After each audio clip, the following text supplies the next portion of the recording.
Where the restlessness lives, no matter how far you go, you keep arriving in the same uncomfortable place, because the place that hurts you most may be the unrest you carry within. There is a person in this story who is not unusual at all. Maybe that is why this story feels so close. This person wakes up tired before the day even begins, scrolls through a phone looking for relief, rushes into work already behind, answers messages with a heavy chest, smiles when necessary, and quietly wonders why life still feels wrong, even when so much has already been changed.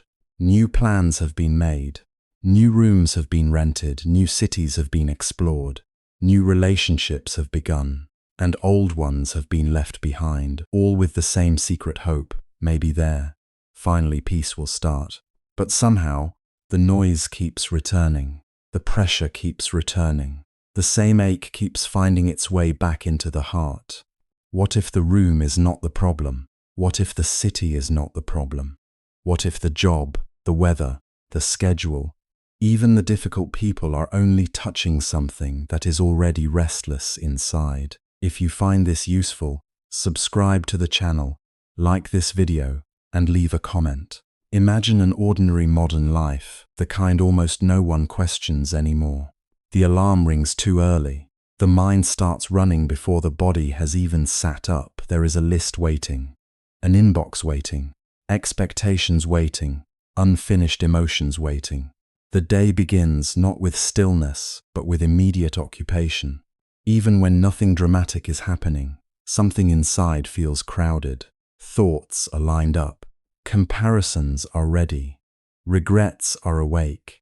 There is always the sense that another version of life is happening somewhere else, and maybe that other version would finally feel lighter. So this person does what many of us do. They try to adjust the outer world. It sounds reasonable. They change the routine. They wake up earlier. Then later they try coffee. Then no coffee.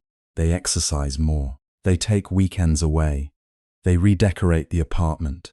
They delete apps. They reinstall them. They listen to podcasts about healing, productivity, balance, reinvention. They tell themselves this is growth. And sometimes it does help, for a little while. A clean room gives a brief breath of relief. A new notebook feels hopeful. A fresh relationship seems like a door opening. A better salary appears to promise safety. A move to a different neighborhood feels like a second chance. The mind says, maybe now, maybe this is it. But then the same invisible weather returns. In the middle of a good day, irritation rises for no clear reason.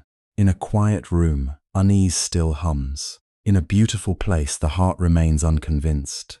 Surrounded by people, loneliness appears. Alone at last, the mind becomes too loud to bear. Even success does not settle things for long. One goal is reached, and almost immediately another lack steps forward to replace it. One burden is removed, and another discomfort takes its place. The person begins to notice a pattern that is difficult to admit, because it challenges everything they have been depending on. The problem seems to follow them, not because life outside never changes, but because the one who experiences life has not yet understood the source of the disturbance within. This is the painful turning point. It is easier to say, I need a different environment. It is easier to say, these people drain me. It is easier to say, when this job changes, when this relationship improves, when I move, when I rest, when I finally get what I need, then I'll be okay. And to be fair, some outer conditions do matter. A harmful situation should not be romanticized. Exhaustion is real, grief is real, pressure is real, disappointment is real. The Buddha never asked us to deny that pain exists in life. But there is another layer, subtler and closer than all of that. There is the mind that receives every moment, colors every place, interprets every word, and carries old agitation into new rooms. That is why a person can stand in a peaceful place and still feel no peace. Maybe you have seen this in your own life. You finally get the thing you wanted, and for a brief time there is sweetness, release, a little quiet. Then the old movement starts again. The mind reaches forward, reaches away, reaches for someone to blame, reaches for a better version of now. It does not know how to remain. It does not know how to rest in what is here. It keeps whispering that the answer is elsewhere.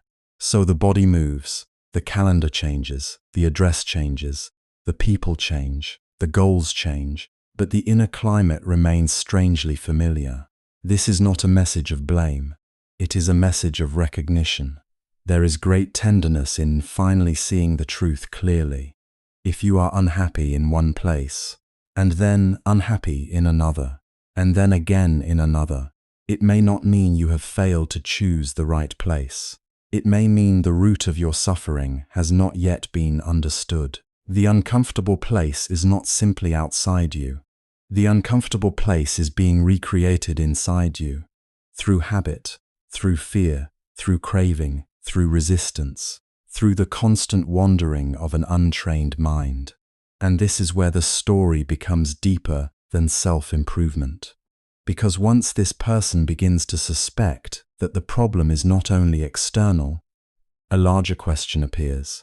If the real battlefield is within, then what do we do? How do we work with a mind that never stops chasing, comparing, resisting, replaying, expecting? How do we meet the inner restlessness that follows us into every season of life? And why did the Buddha place so much importance on this inner work, as if everything depended on it? At first, the person resists the idea. Like most of us, they have been taught to solve life outwardly. Fix the schedule, fix the relationship, fix the career, fix the body, fix the image, fix the outcome. Keep moving until life feels right. There is a kind of logic in that, and also a kind of desperation. Because if peace always depends on the next arrangement of circumstances, then peace is always fragile. It can always be interrupted. It can always be postponed. It can always be taken away. But the Buddha's teaching points somewhere startlingly direct. Do not be so quick to judge others, whether they seem good or bad. First, look carefully at your own mind. See what is happening there. See the irritation before it becomes speech. See the fear before it becomes control. See the craving before it becomes another restless decision. See the wound that wants to make the world responsible for what has not yet been healed within. The Buddha does not merely hand us a belief system. He points to reality and asks, very quietly and very seriously, is your mind able to see this? Is your mind like this? Can you know truth directly, rather than only react to life through habit? This changes everything, because then Buddhism is no longer just a philosophy, a culture, or a collection of sacred words. It becomes something intensely personal and immediate. It becomes the path of the mind, nothing more complicated than that, and nothing less demanding. The one who trains the mind is the one who practices, the one who learns to observe, to steady, to understand, to release. That is the one walking the path, not the one who merely admires wisdom from a distance, not the one who speaks beautifully about peace while remaining ruled by agitation. The training must happen where suffering is produced, in the movements of the mind itself. Our ordinary person does not become enlightened in a dramatic flash. That is not how this begins. It begins more humbly, in the middle of another disappointing day, maybe after another argument, another anxious commute, another evening that was supposed to feel meaningful, but instead feels empty. Something small but honest is admitted. I keep trying to leave this feeling behind, but it keeps coming with me. That admission is painful, but it is also the first opening, because now the search can become real. Now the person stops asking only, where should I go? And starts asking, what is happening in me? That question has a different gravity. It does not promise instant comfort.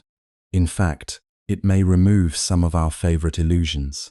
It asks us to stop running long enough to notice what the running is for. It asks us to sit with the discomfort we have been trying to outpace. It asks us to notice how quickly the mind labels, rejects, clings, fantasizes, fears. It asks us to become intimate with the machinery of dissatisfaction. Not to hate ourselves for it, but to understand it. Because what is understood deeply can begin to loosen.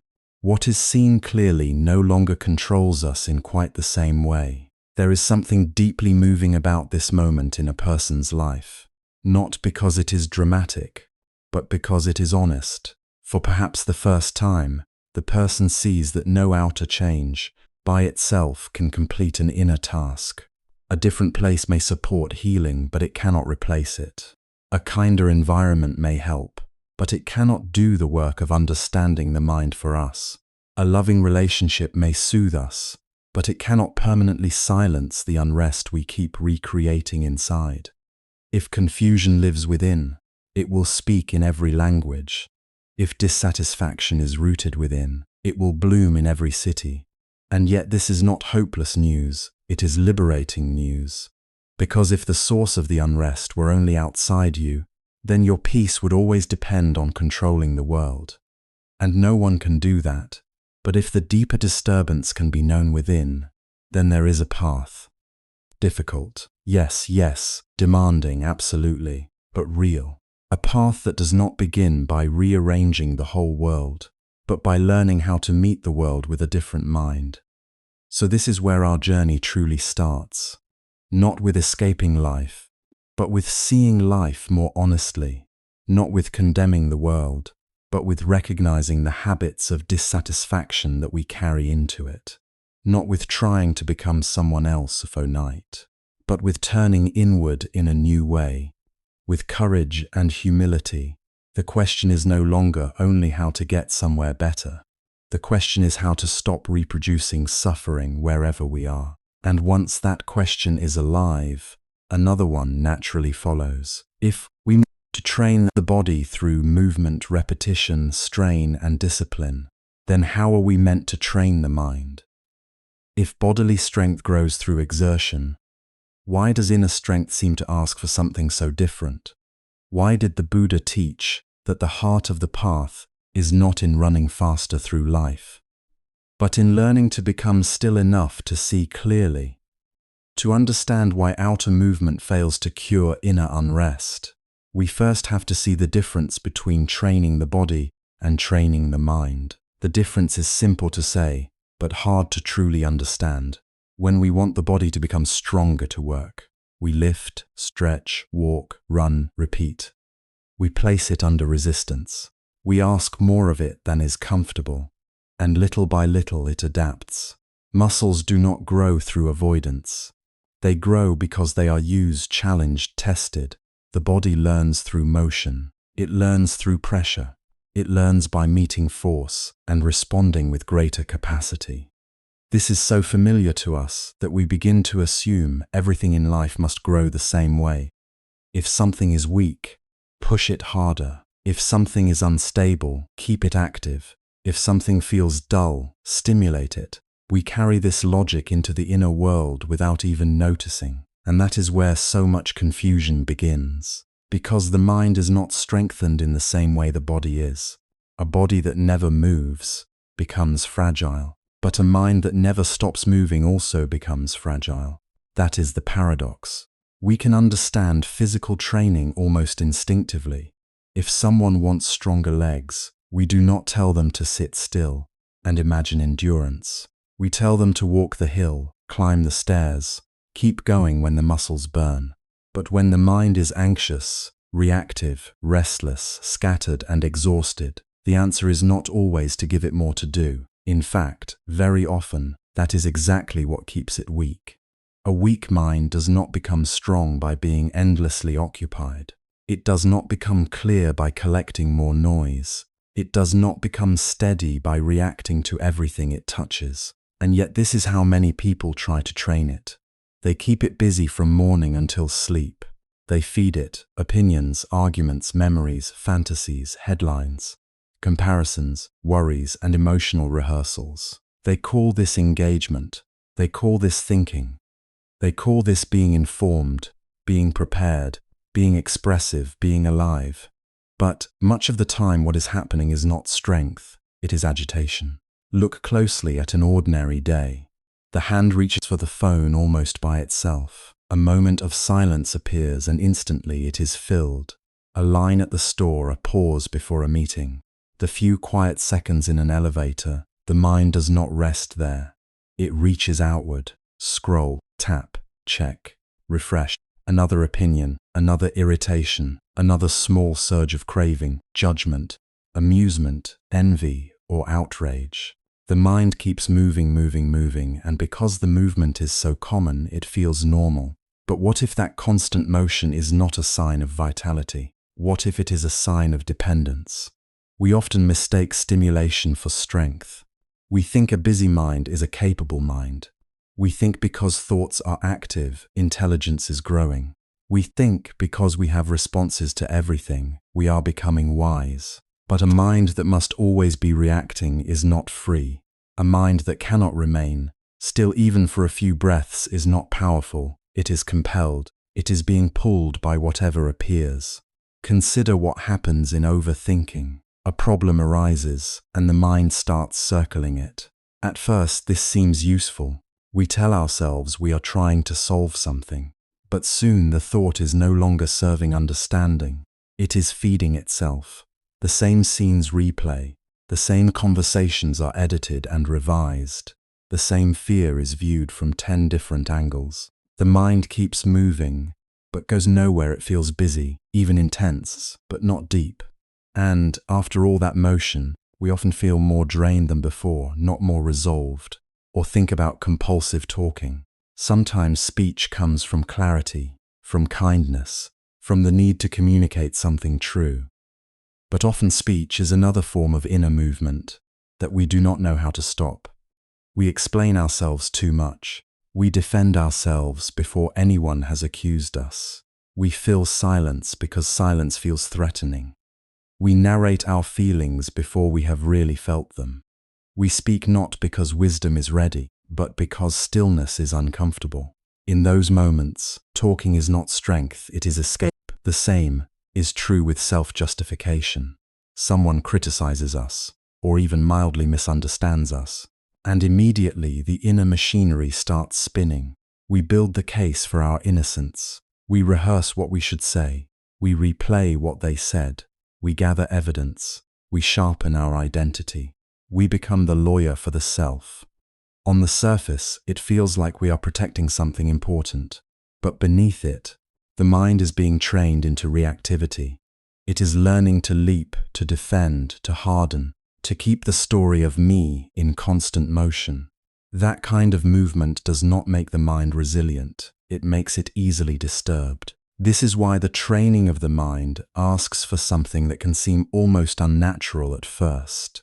It asks not for more movement, but for the capacity to remain, to stay with a feeling without immediately discharging it, to notice a thought without following it into a whole private world, to hear praise without swelling and blame without collapsing, to let an impulse arise and not instantly obey it. This kind of stillness is not deadness, it is discipline of a subtler kind. When you train the body, you feel resistance in the muscles. When you train the mind, you feel resistance in your habits. The discomfort is different, but it is just as real. To sit quietly, for even a short time, can reveal how untrained the mind actually is. It wants to move. It wants to reach for something, solve something, remember something, say something, become something. It does not like staying still because stillness exposes its instability. Movement can hide that, stillness reveals it. And this is why stillness is so often misunderstood. People hear the word and imagine passivity, withdrawal, emptiness, or laziness. They imagine someone doing nothing, contributing nothing, avoiding life. But the stillness spoken of in the Buddha's teaching is not numbness, and it is not indifference. It is not the stillness of suppression. It is the stillness of seeing. The stillness of not being dragged around by every impulse. The stillness that allows us to know what is happening inside us before we act from it.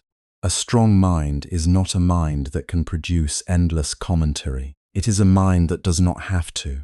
A strong mind is not one that wins every argument. It is one that is not enslaved by the need to argue. A strong mind is not constantly proving itself, displaying itself, or defending itself. It can remain quiet without becoming weak. It can remain steady without becoming cold. It can pause in the middle of provocation and not lose its center. Think of how rarely we are taught this. From a young age, we are rewarded for performance, output, speed, and verbal confidence. We learn to answer quickly, respond quickly, decide quickly, declare quickly. We are trained to keep pace with a world that celebrates motion. Faster communication, faster entertainment, faster emotional reaction, faster identity formation. The whole environment encourages the mind to become twitchy, hungry, and overextended. And then we wonder why peace feels so far away. But peace is not far because it is hidden in some distant place. It feels far because the mind has been conditioned away from stillness. We have taught it to seek itself in movement. We have taught it that every inner discomfort must be covered by another layer of input. We have taught it that if something hurts, distract. If something is uncertain, fill the space. If something challenges the self-image, explain, defend, perform. This is not training in freedom. This is training in compulsion. The Buddha's insight is gentle but radical. If the suffering is in the mind, then the training must also be in the mind. Not in changing the scenery alone, not in winning every outer battle, not in constructing a more flattering self, but in learning how this inner activity works. And one of the first things we begin to see is that constant movement is not neutral. Every time the mind unconsciously rushes towards action, it strengthens a pattern. Every time it reacts without awareness, it deepens a habit. Every time it clings to its own commentary as truth, it loses a little intimacy with what is actually here. Stillness interrupts that machinery, not all at once and not by force, but gradually, faithfully, like a clear pool settling after being stirred. In stillness, we begin to see the thought before it turns into a story. We notice the feeling before it becomes speech. We recognize the urge before it becomes action. And in that noticing, a new kind of strength appears. Not the strength of domination, but the strength of non-compulsion. Not the strength of pushing through, but the strength of not being pushed around from within. This is why mental training can feel so humbling. You may be physically disciplined, productive, accomplished, admired, even intellectually brilliant, and yet discover that the mind is still helpless in front of irritation, craving, fear, or praise. One harsh comment can take over the whole day. One moment of boredom can send the hand searching for stimulation. One memory can pull the heart into bitterness. One small wound to pride can create hours of inner argument. In those moments, we see that the mind has not yet learned to stand still, and standing still does not mean becoming lifeless. It means becoming available to truth. It means no longer needing to run from yourself every time discomfort appears. It means having enough steadiness to witness restlessness without immediately becoming it. This is the great reversal. For the body, we build strength through exertion. For the mind, we discover strength through stillness. For the body, repeated movement increases power. For the mind, wise non-movement reveals a power that was obscured by noise. So the question is no longer, how do I keep my mind occupied? It becomes, can my mind remain here without escaping? Can it stay with one breath? Can it stay with one feeling? Can it hear criticism without igniting a war? Can it enter silence without treating silence like an enemy? Can it stop feeding itself every passing stimulation and learn, even briefly, to rest in simple awareness? This is not a small training, it is a profound one. Because when the mind no longer needs constant movement to reassure itself, something deeply human begins to heal. We stop confusing turbulence with aliveness. We stop confusing endless thought with intelligence. We stop confusing emotional intensity with truth. And slowly, we begin to trust a quieter kind of strength, one that does not announce itself loudly, but holds firm under pressure. Once we see that stillness is not passivity but training, we can begin to notice what the untrained mind actually does all day. What does the untrained mind actually do all day? It reaches, resists, comments, compares, remembers, imagines, defends, and complains. It does this so quickly, so continuously that most of us hardly notice it. We only notice the feeling it leaves behind: tension in the chest, heaviness in the mood, irritation without a clear cause, the strange sense that life is somehow not matching what it should be.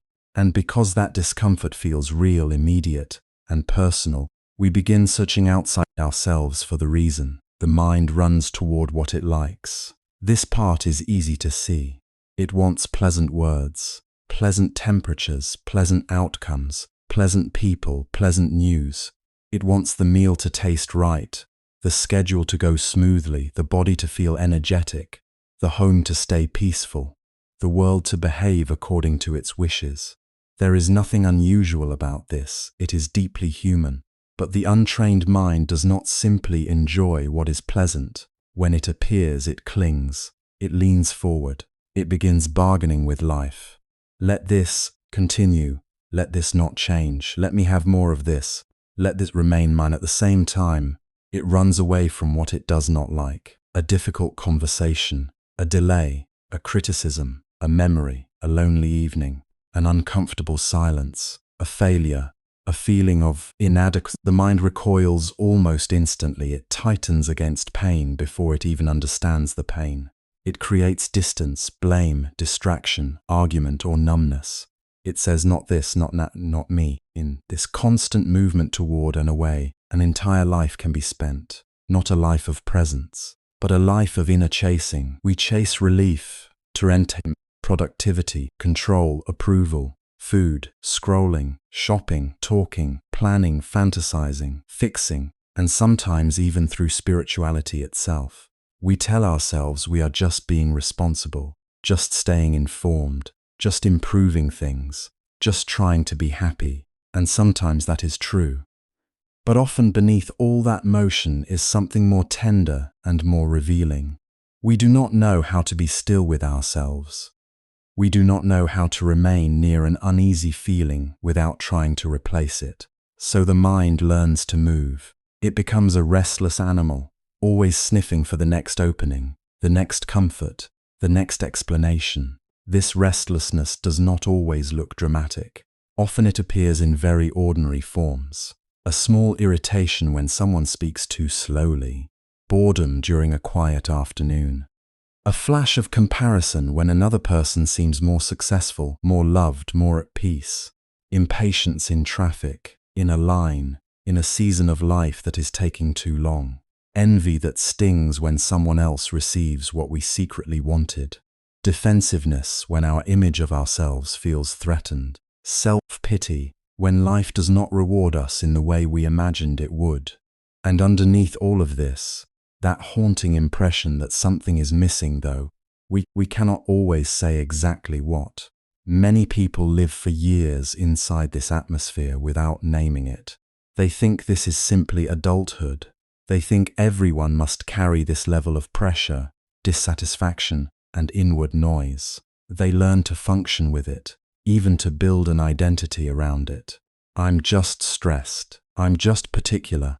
I'm just someone who thinks a lot.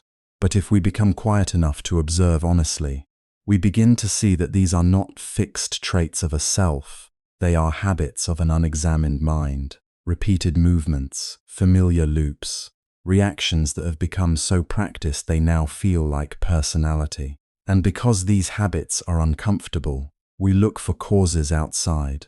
We blame the weather for our bad mood. We blame the house for feeling trapped. We blame our family for not understanding us. We blame colleagues for making work unbearable. We blame the economy, the noise, the city, the timing, the unfairness of fate. Of course, external conditions matter. Some environments truly are difficult. Some relationships are painful.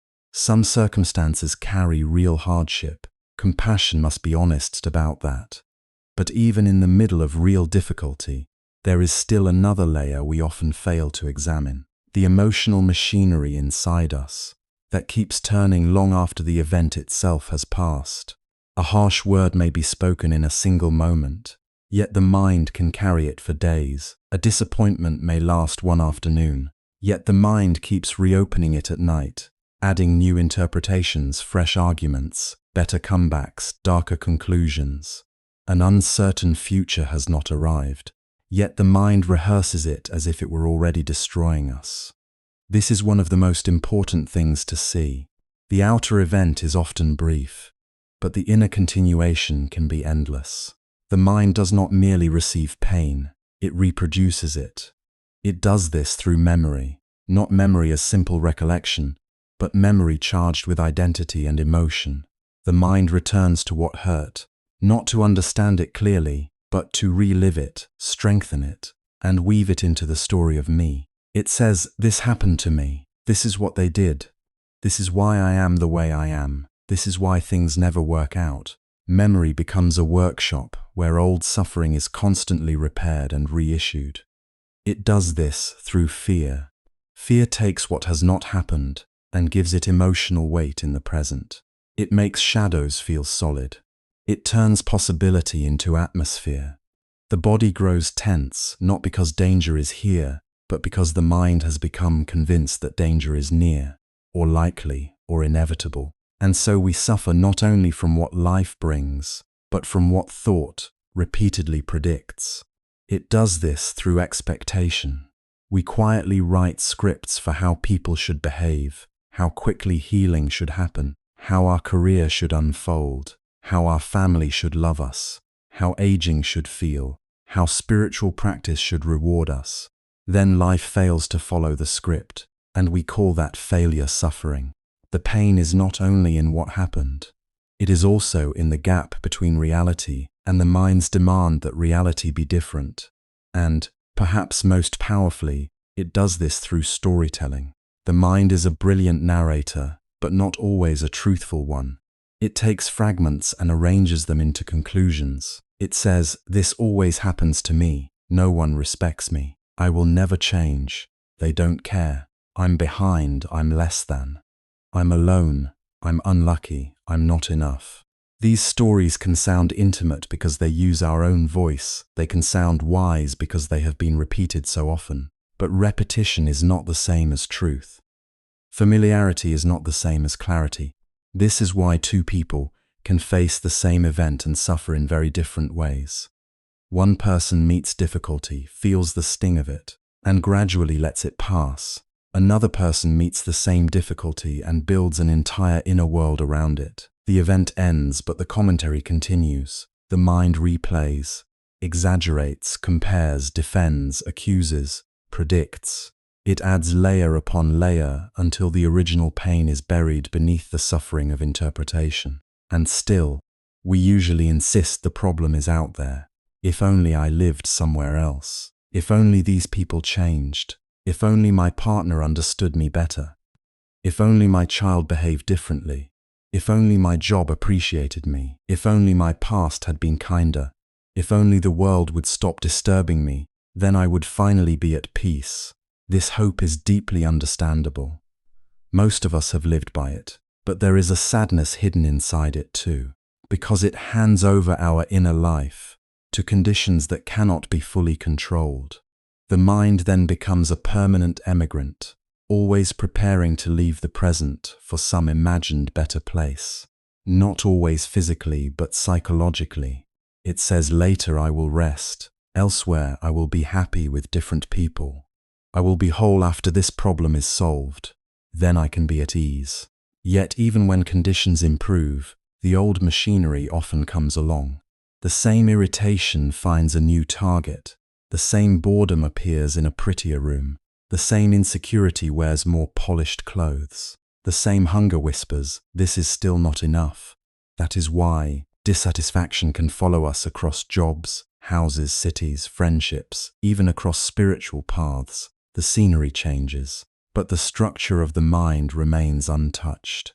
We mistake movement for transformation. We think a new chapter will heal an old habit. Sometimes change is necessary, yes, but without seeing the mind clearly, We may carry our unrest into every new beginning and then wonder why relief never stays. This is not something to hear with harshness. It is something to hear with tenderness, because the restless mind is not evil. It is frightened, conditioned, hungry for safety, trained by repetition, seduced by habit. It learned from pain. It learned from praise. It learned from disappointment. It learned to scan, to protect, to anticipate, to seek.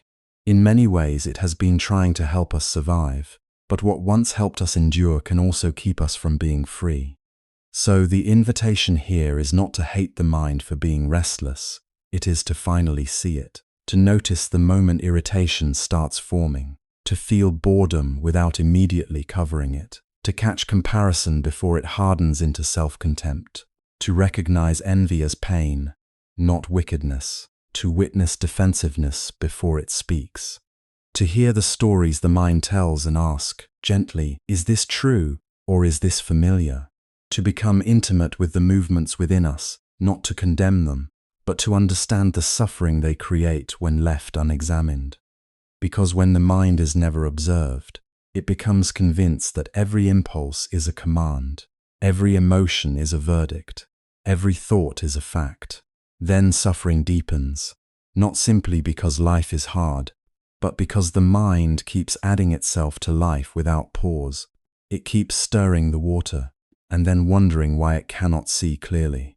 And once we begin to observe these habits, a difficult truth appears. The discomfort we keep assigning to the world may have been living in us all along. That is a hard truth to accept, because almost all of us have spent years, sometimes decades, arranging the outside of life in the hope that the inside out will finally settle. We tell ourselves that if we can just get out of this apartment, this job, this neighborhood, this relationship, this season of pressure, then something in us will soften. We imagine another place as if it were holding the missing piece. Another city will be calmer. Another partner will understand us better. Another schedule will give us balance. Another version of ourselves will finally know how to live. And for a moment, these changes can feel powerful. A new place does bring new air. A different environment can interrupt old routines. Certain people do affect us. Certain conditions do matter. The Buddha was not denying that life has circumstances, and circumstances can be harsh or beautiful.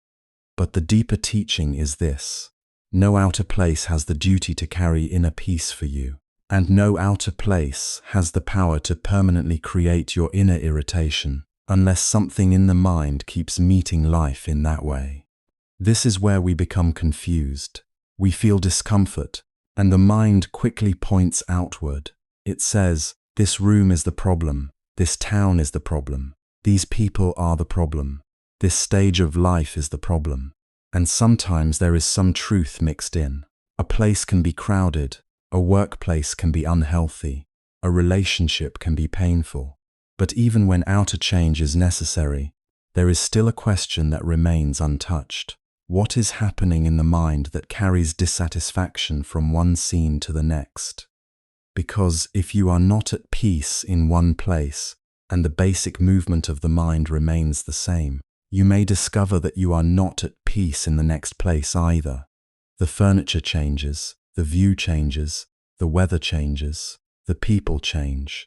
Yet something familiar returns, the same tightness in the chest, the same habit of anticipating what will go wrong, the same comparison when you see others, the same resentment when life does not obey your preferences, the same uneasiness in quiet moments.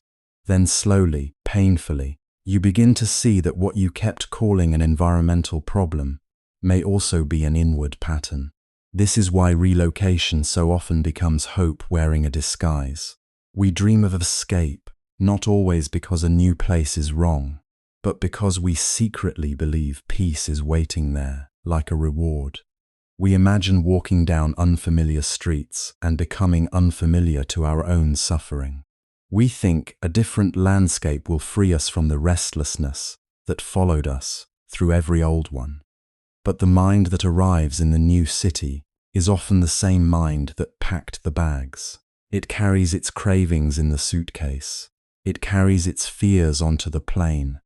It carries self-judgment into the beautiful hotel room. It carries loneliness into the crowded cafe. It carries unfinished sorrow into every sunrise. How many people have gone on vacation longing to rest, only to discover that the body has traveled, but the mind is still arguing, still replaying, still planning, still dissatisfied. The beach is quiet. The sky is wide. The food is lovely. And yet tension sits beside them like an invisible companion. They cannot receive what is in front of them, because inwardly they are still somewhere else. They are still in yesterday's conflict, still in tomorrow's anxiety, still in the old ache of not being enough. The problem is not the ocean. The problem is not the mountain. The problem is that inner agitation does not dissolve, simply because the scenery improves. The same thing happens with success. Someone works for years toward a goal, believing that once it is reached, peace will finally arrive. The promotion comes, the recognition comes, the house comes, the money comes. For a little while there is relief, even joy. But if the mind is rooted in fear, the new achievement becomes one more thing to protect. If the mind is rooted in comparison, success is immediately measured against someone else's greater success. If the mind is rooted in insufficiency, even accomplishment becomes evidence of how much more is still missing. Outwardly, life may look full. Inwardly, the old hunger keeps speaking. This is not meant to make us hopeless. It is meant to make us honest, because there is great freedom in seeing clearly that no arrangement of the external world can do the deepest work of the heart for us. If we do not see this, we spend our lives in replacement, replacing places, replacing jobs, replacing identities, replacing routines, replacing one fantasy with another. We keep thinking, maybe this next version will finally fit. Maybe this next chapter will not contain the ache. Maybe the next beginning will spare me from myself. But what if the ache is not waiting in the world to ambush you? What if it is being generated, fed, and repeated within?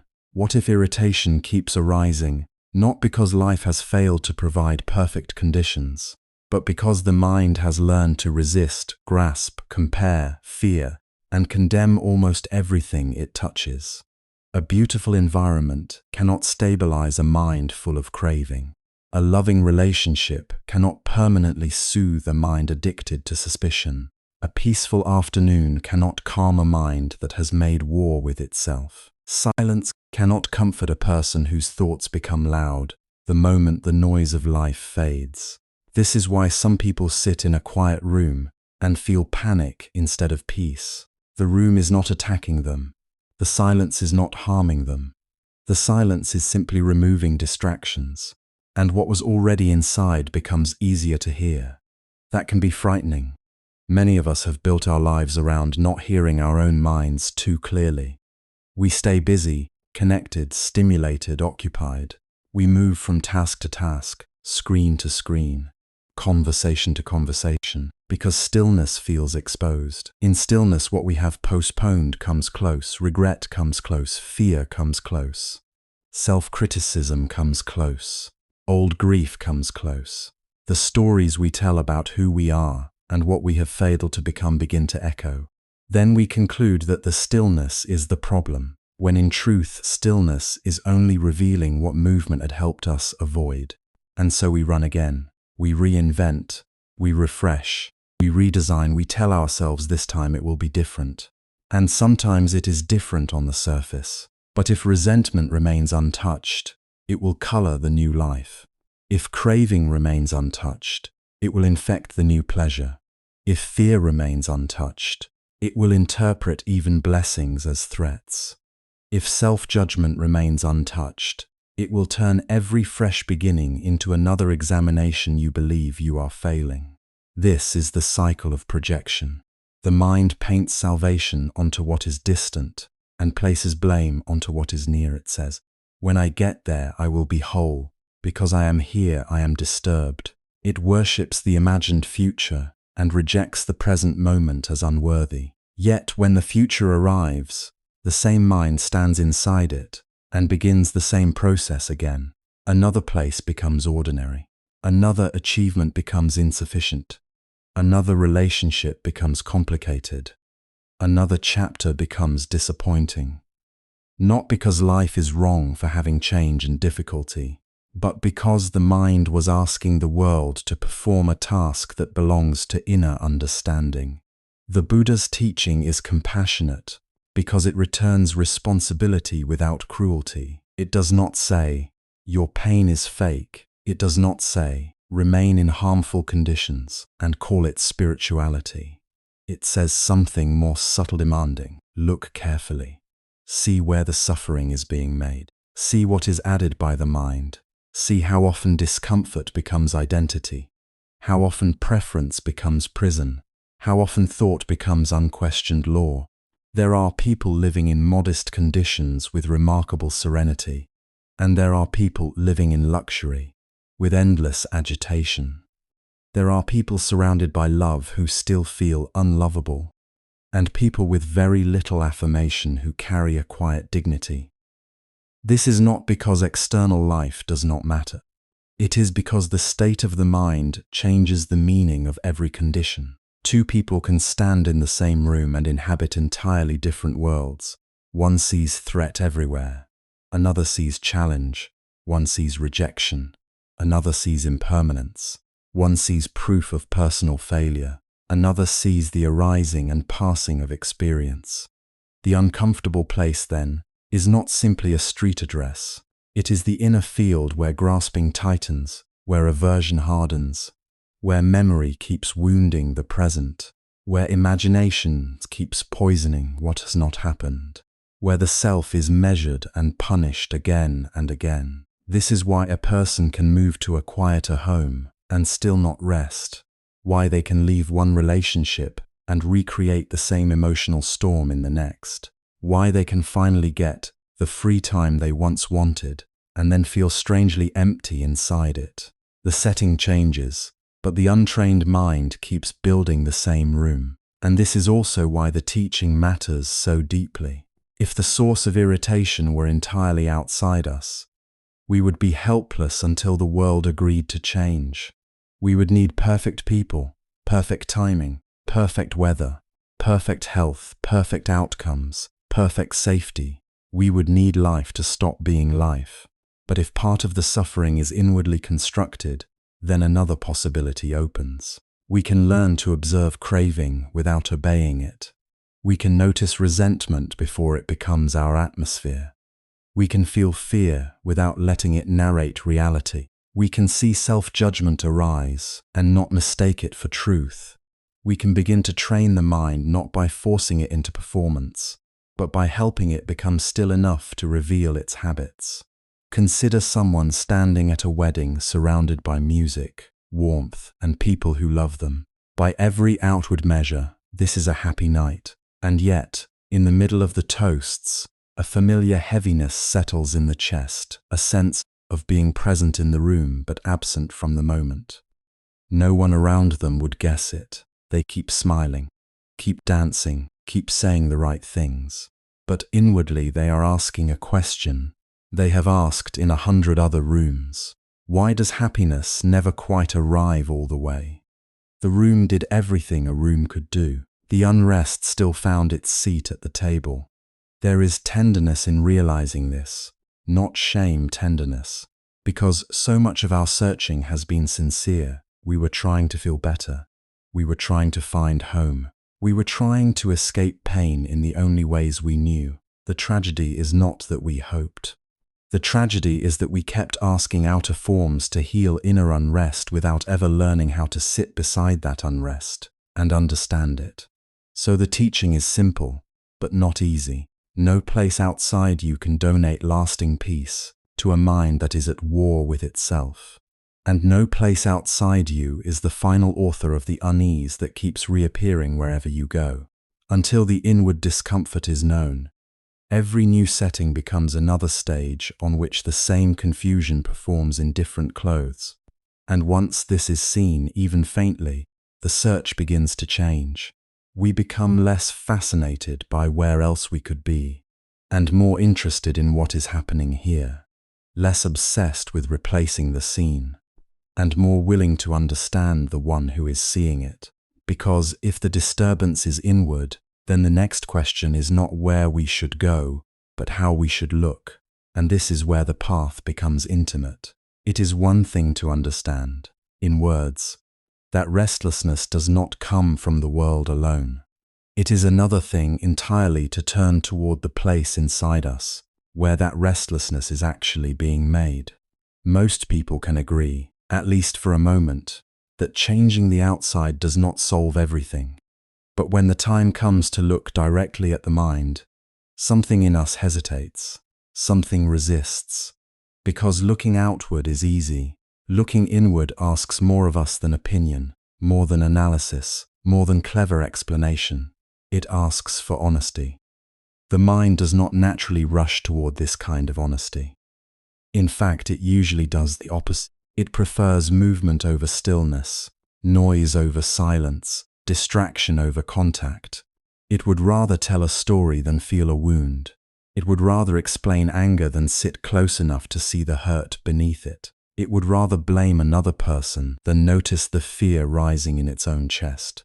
And so, without even realizing it, we become very skilled at leaving ourselves. We stay busy. We stay mentally crowded. We keep rehearsing what they did, what should have happened, what we deserve, what we cannot accept. We build narratives that protect our identity, even while they imprison us. There is a strange comfort in this. Even painful stories can feel safer than direct seeing. A story gives shape to experience. It gives us a role to play. It tells us who is wrong, who is right, who has been overlooked, who has been betrayed, who must be defended. And as long as the story continues, we do not have to meet the rawness underneath it. We do not have to ask the more vulnerable questions. What am I actually feeling right now? What is this reaction made of? What am I afraid of losing? What part of me is threatened? What am I trying so hard not to feel? This is why turning inward takes courage, not because the inward world is dark in some dramatic, mystical sense, but because it is unedited. Inside, we meet ourselves before we have arranged the image. We meet the impatience we justify, the pride we polish, the insecurity we hide under competence, the greed that does not always look like greed, the fear that dresses itself as control, the anger that claims to be strength. We meet our comparisons, our quiet resentments, our need to be seen in a certain way, our resistance to being ordinary, our clinging to being right. And none of this is easy to witness. But this is an important distinction. To observe these things is not to condemn ourselves for having them. Self-observation is not self-hatred. It is not standing over the mind with a whip. It is not becoming our own harshest judge. In the Buddha's teaching, to look inward is not an act of violence. It is an act of awakening. It is the willingness to see what is present, without running, without decorating it, without pretending it is something else. That kind of seeing is gentle, even when what it reveals is uncomfortable. Many people avoid inner observation because they fear it will turn into blame. They imagine that if they look too closely, they will find only flaws. So they keep their attention pointed outward and call that realism. But there is great freedom in discovering that awareness itself is not an attack. To notice anger is not to fail. To notice jealousy is not to become worse. To notice vanity, insecurity, or craving is not a moral collapse. It is the beginning of truthfulness. And truthfulness, when it is held with steadiness and compassion, becomes the beginning of freedom. Think about how often we try to improve ourselves by force. We try to push away certain feelings, suppress certain thoughts, replace one image with another, discipline the surface, while the deeper currents remain untouched. But the mind cannot be trained in the same way the body is trained. If you want the body to become strong, you move it, stretch it, challenge it, repeat the effort. But if you want the mind to become clear and strong, there are moments when the opposite is needed. You have to stop. You have to let it become still enough to be seen. Only in stillness do hidden patterns begin to show themselves. When water is muddy, you do not make it clear by stirring it harder. You do not shout at it into transparency. You let it settle. And as it settles, what was mixed and clouded begins to reveal its contents. The same is true of the mind. As long as it is constantly agitated by reaction, distraction, entertainment, argument, and endless internal commentary, much remains unseen. We only feel the turbulence. We do not see the structure of it. But when we are quiet, even for a little while, the sediment of habit becomes visible. We begin to notice what always rises when we are not occupied. Perhaps it is anxiety. Perhaps it is loneliness. Perhaps an old grief comes forward. Perhaps there is anger we thought belonged to someone else. But now we see how often it lives in us as expectation, as control, as quiet bitterness. Perhaps we discover how much of our energy is spent wanting life to be different from what it is. Perhaps we see how quickly the mind tightens around praise and shrinks from blame.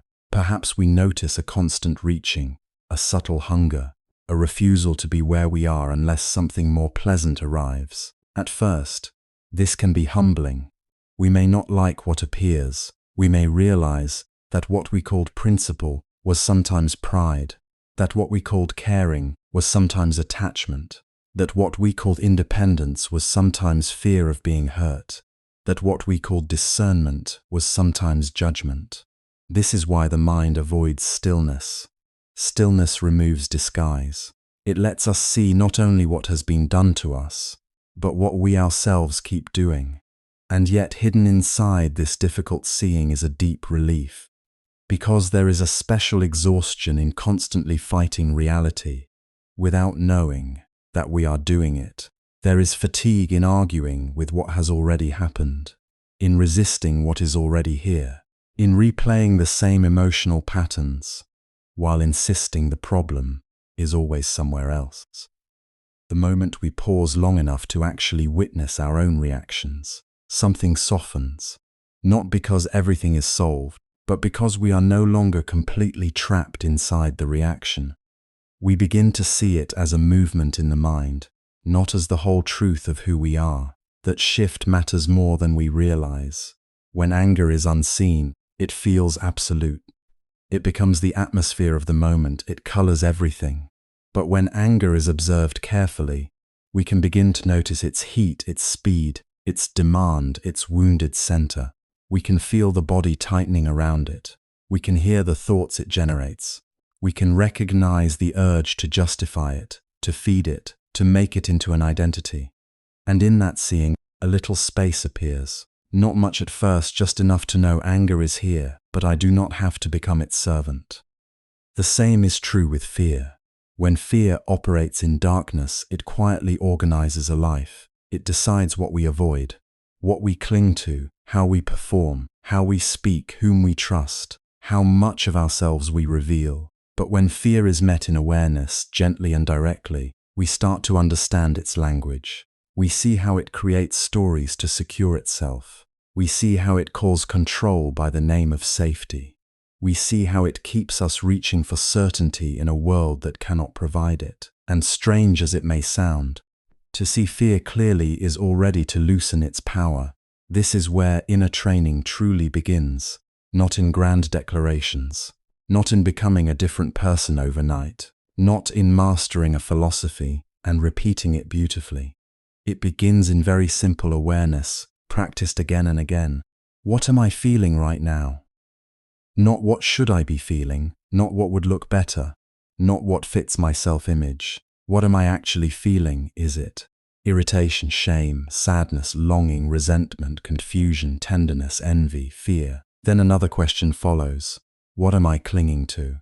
Am I clinging to being understood, to being admired, to having my way, to a certain outcome, to an old image of myself, to the hope that life will finally stop changing? We suffer in many subtle ways because we hold tightly to things the heart cannot keep stable. And then another. What am I resisting? Am I resisting disappointment, silence, uncertainty, aging loss, the limits of another person, the limits of my own control? So much inner friction comes not only from pain itself, but from the refusal to let pain be known as part of the human condition. And then one more. What story am I repeating? Is it the story that I am always overlooked, that no one understands me, that I must prove myself, that I cannot rest until everything is resolved, that my worth depends on how I am seen, that someone else must change before I can be at peace? These stories are powerful because they are familiar.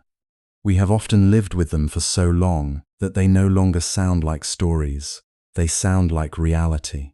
But awareness begins to separate the story from the fact. The fact may be that someone spoke harshly. The story may be that this always happens to me because I am unworthy. The fact may be that a plan failed. The story may be that I am a failure. The fact may be that someone disagrees. The story may be that I am under attack. To see this difference is not cold or detached. It is wise. It gives the heart room to breathe. Gradually, with patient observation, we become less frightened by what we find within. We learn that feelings move. We learn that reactions rise and pass. We learn that the mind creates weather, but awareness does not have to be destroyed by every storm. We learn that seeing clearly is stronger than suppressing blindly. And perhaps most importantly, we learn that honesty with ourselves is not a punishment. It is a form of love. It is how we stop abandoning our own inner life. This is why the training of the mind is so quiet and so revolutionary. It does not begin with changing the world. It begins with learning to remain present, long enough to know the one who is reacting to the world. It asks us to stop fleeing into distraction every time discomfort appears. It asks us to sit, to feel, to watch, to recognize, to become intimate with the machinery of craving, aversion, fear, and self-protection. Not to become obsessed with ourselves, but to stop being unconsciously ruled by ourselves. And from this inward honesty, a different kind of strength starts to grow. Not the strength of image, not the strength of argument, not the brittle strength that depends on always being correct. A quieter strength, the strength to stay, the strength to see. The strength to admit without collapse that the unease is here, that the attachment is here, that the resistance is here. The strength to stop making enemies out of every condition that exposes the mind. This inward turning leads naturally to one of the Buddha's most demanding instructions. Examine yourself before judging anyone else. This is where the teaching becomes deeply uncomfortable, because almost everyone agrees with it in principle. Yet very few of us live by it. We say it sounds wise to examine ourselves before judging others. We nod when we hear it. We may even repeat it to someone else. But in the ordinary moments of life, when irritation rises, when disappointment hits, when someone speaks carelessly, behaves selfishly, fails us, ignores us, or wounds our pride, the mind moves outward with astonishing speed. It wants to measure, classify, accuse. It wants to know who is wrong. It wants to decide who is immature, who is selfish, who is blind, who is beneath us, who is dangerous, who is to blame. The Buddha pointed us in another direction. He encouraged us to look at ourselves more carefully than we look at others. Not because others are never mistaken. Not because harmful behavior should be denied. Not because discernment is unimportant.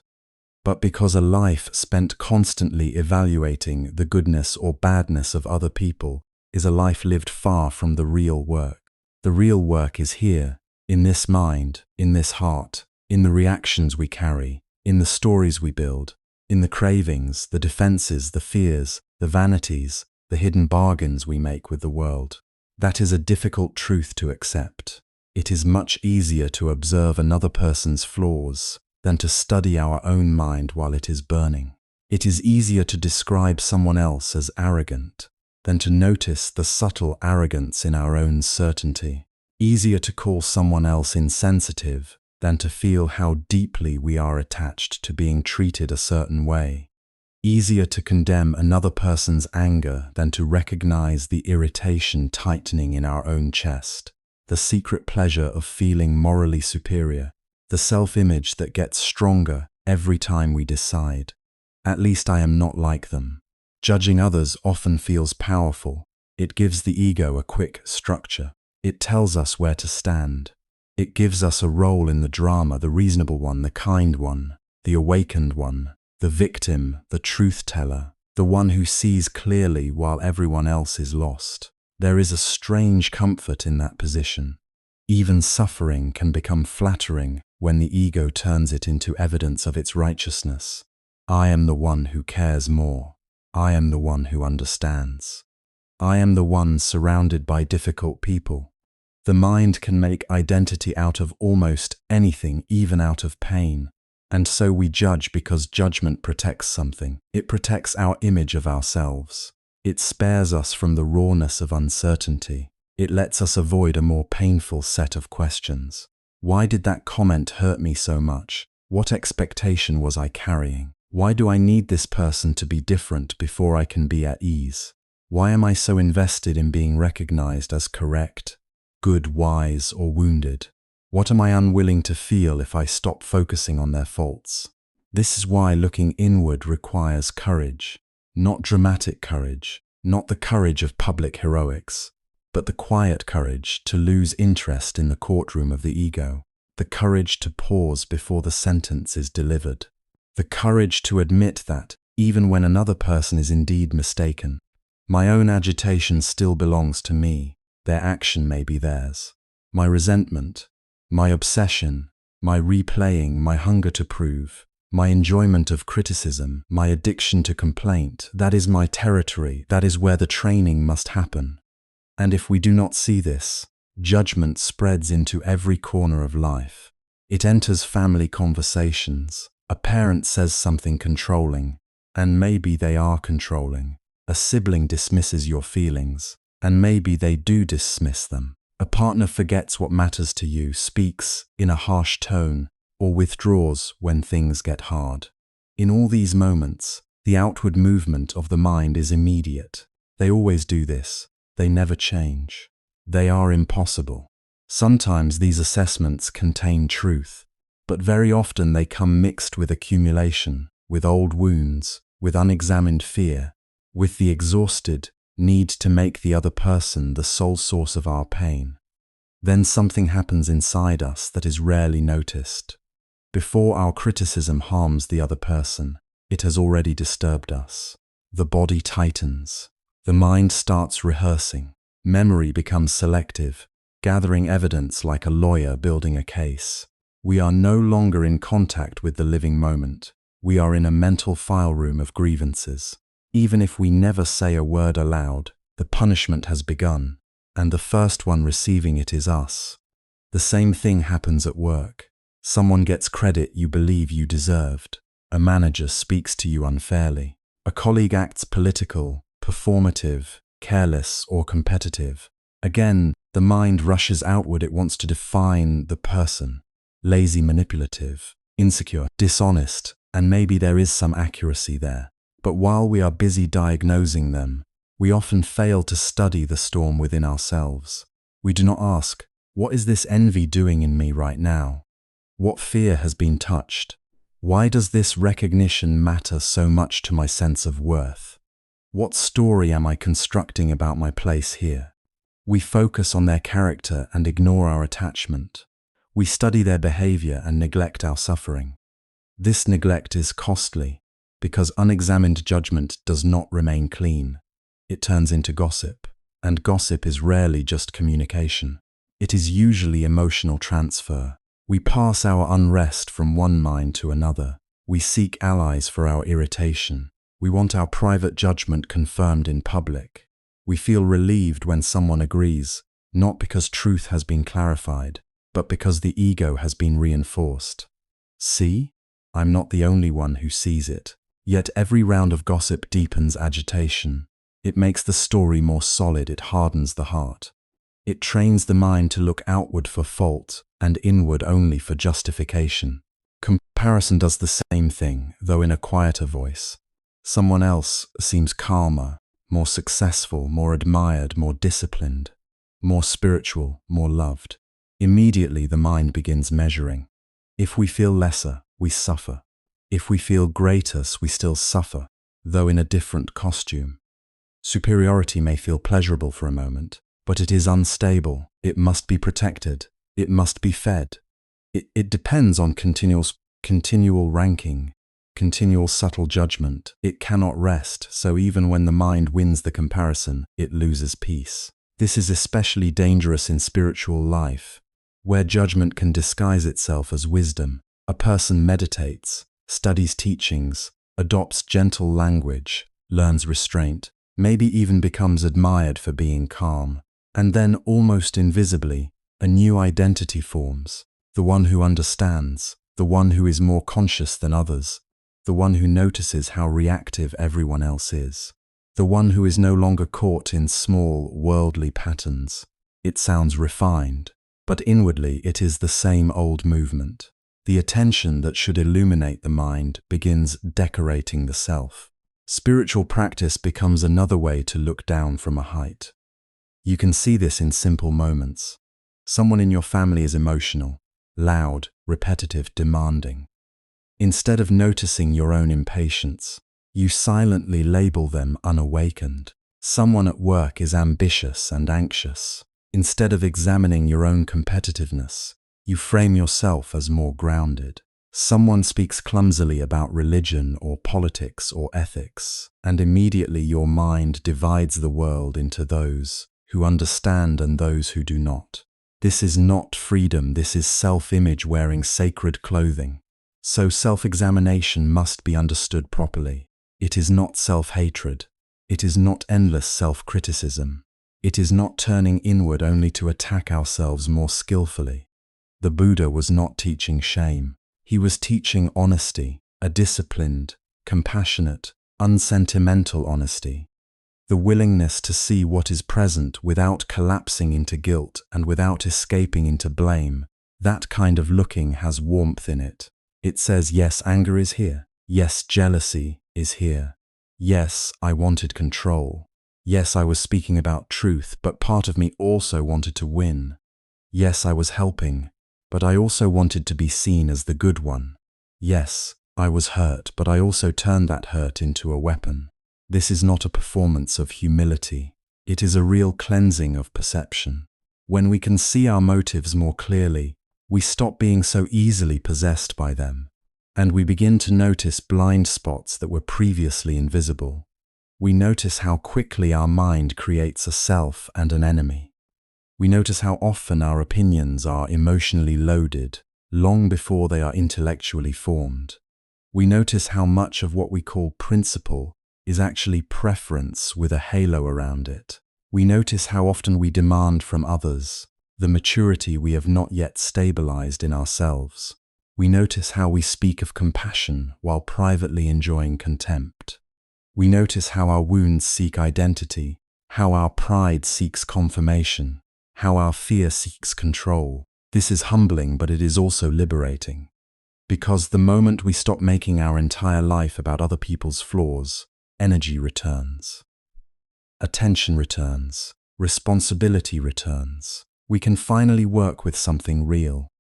Instead of waiting for the world to become reasonable, we begin refining the instrument through which the world is experienced. We begin to see that criticism carried in the heart is a form of restlessness. Gossip is restlessness. Comparison is restlessness. Moral superiority is restlessness. All of them keep the mind moving, spinning, hardening, seeking somewhere else to place the burden it does not want to feel directly. And this is why the instruction is so compassionate, even though it sounds severe. Examine yourself does not mean ignore the world. It means do not lose yourself in the world. See clearly, respond wisely, set boundaries when needed, speak truth when necessary, but do not abandon the inner field. Do not become so preoccupied with who others are that you forget to ask what is happening in you. Because if the mind remains unexamined, even your correctness can become a source of suffering. Even your principles can become weapons. Even your insight can become vanity. The Buddha did not ask us to worship personalities, to collect opinions, or to become experts in everybody else's moral condition.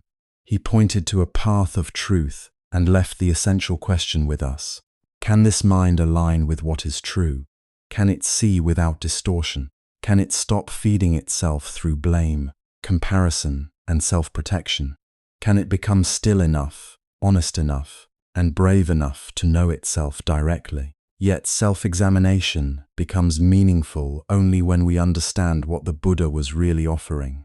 Not domination, but a path aligned with truth that changes everything.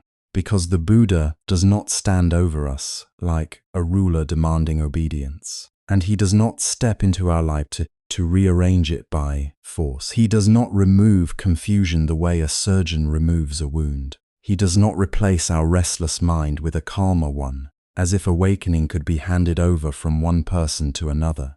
What he offers is at once more humble and more demanding. He points, he reveals, he says, in essence, this is how suffering arises, this is how it is sustained, this is how it ends, and this is the path. He shows the structure of reality with extraordinary clarity. But then he leaves us with the most important question of all. Can our own mind receive this truth? Can it live it, not just admire it? This is what gives the Buddha's teaching such dignity. He does not ask for flattery. He does not need us to praise him. He does not build a religion around dependence. He does not say, stay close to me and I will think for you. He says, look, he says. See for yourself, he says. Do not believe blindly simply because something sounds beautiful, ancient, sacred or comforting. Examine it. Test it in the fire of your own life. Discover whether it leads to greed or freedom, agitation or peace, delusion or understanding. That is a very different kind of invitation. It gives no easy escape. It offers no spiritual shortcut through sincerity alone. It asks for participation, and that is where many of us hesitate, even when we deeply respect the teaching. It is one thing to love wisdom. It is another thing to let wisdom alter the way we speak, react, desire, and cling. It is one thing to be moved by noble words. It is another thing to watch anger arise in the body and refuse to obey it. It is one thing to quote a teaching about impermanence. It is another thing to sit still when life takes away what we wanted to keep. We can admire truth from a distance and still resist it in practice. We can bow to the path and yet quietly protect the habits that keep us suffering. This is why spiritual admiration can become such a subtle refuge. It feels close to transformation, but it is not transformation. To read profound teachings, to repeat them, to discuss them, even to feel inspired by them, these things are not meaningless, they matter. They can open the heart, they can orient the mind, but they are not the same as training. They are not the same as discipline. They are not the same as sitting alone with our own turbulence and learning not to run. Sometimes we praise the medicine because we do not want to swallow it.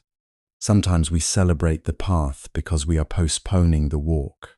The Buddha's role is not to decorate our life with beautiful ideas.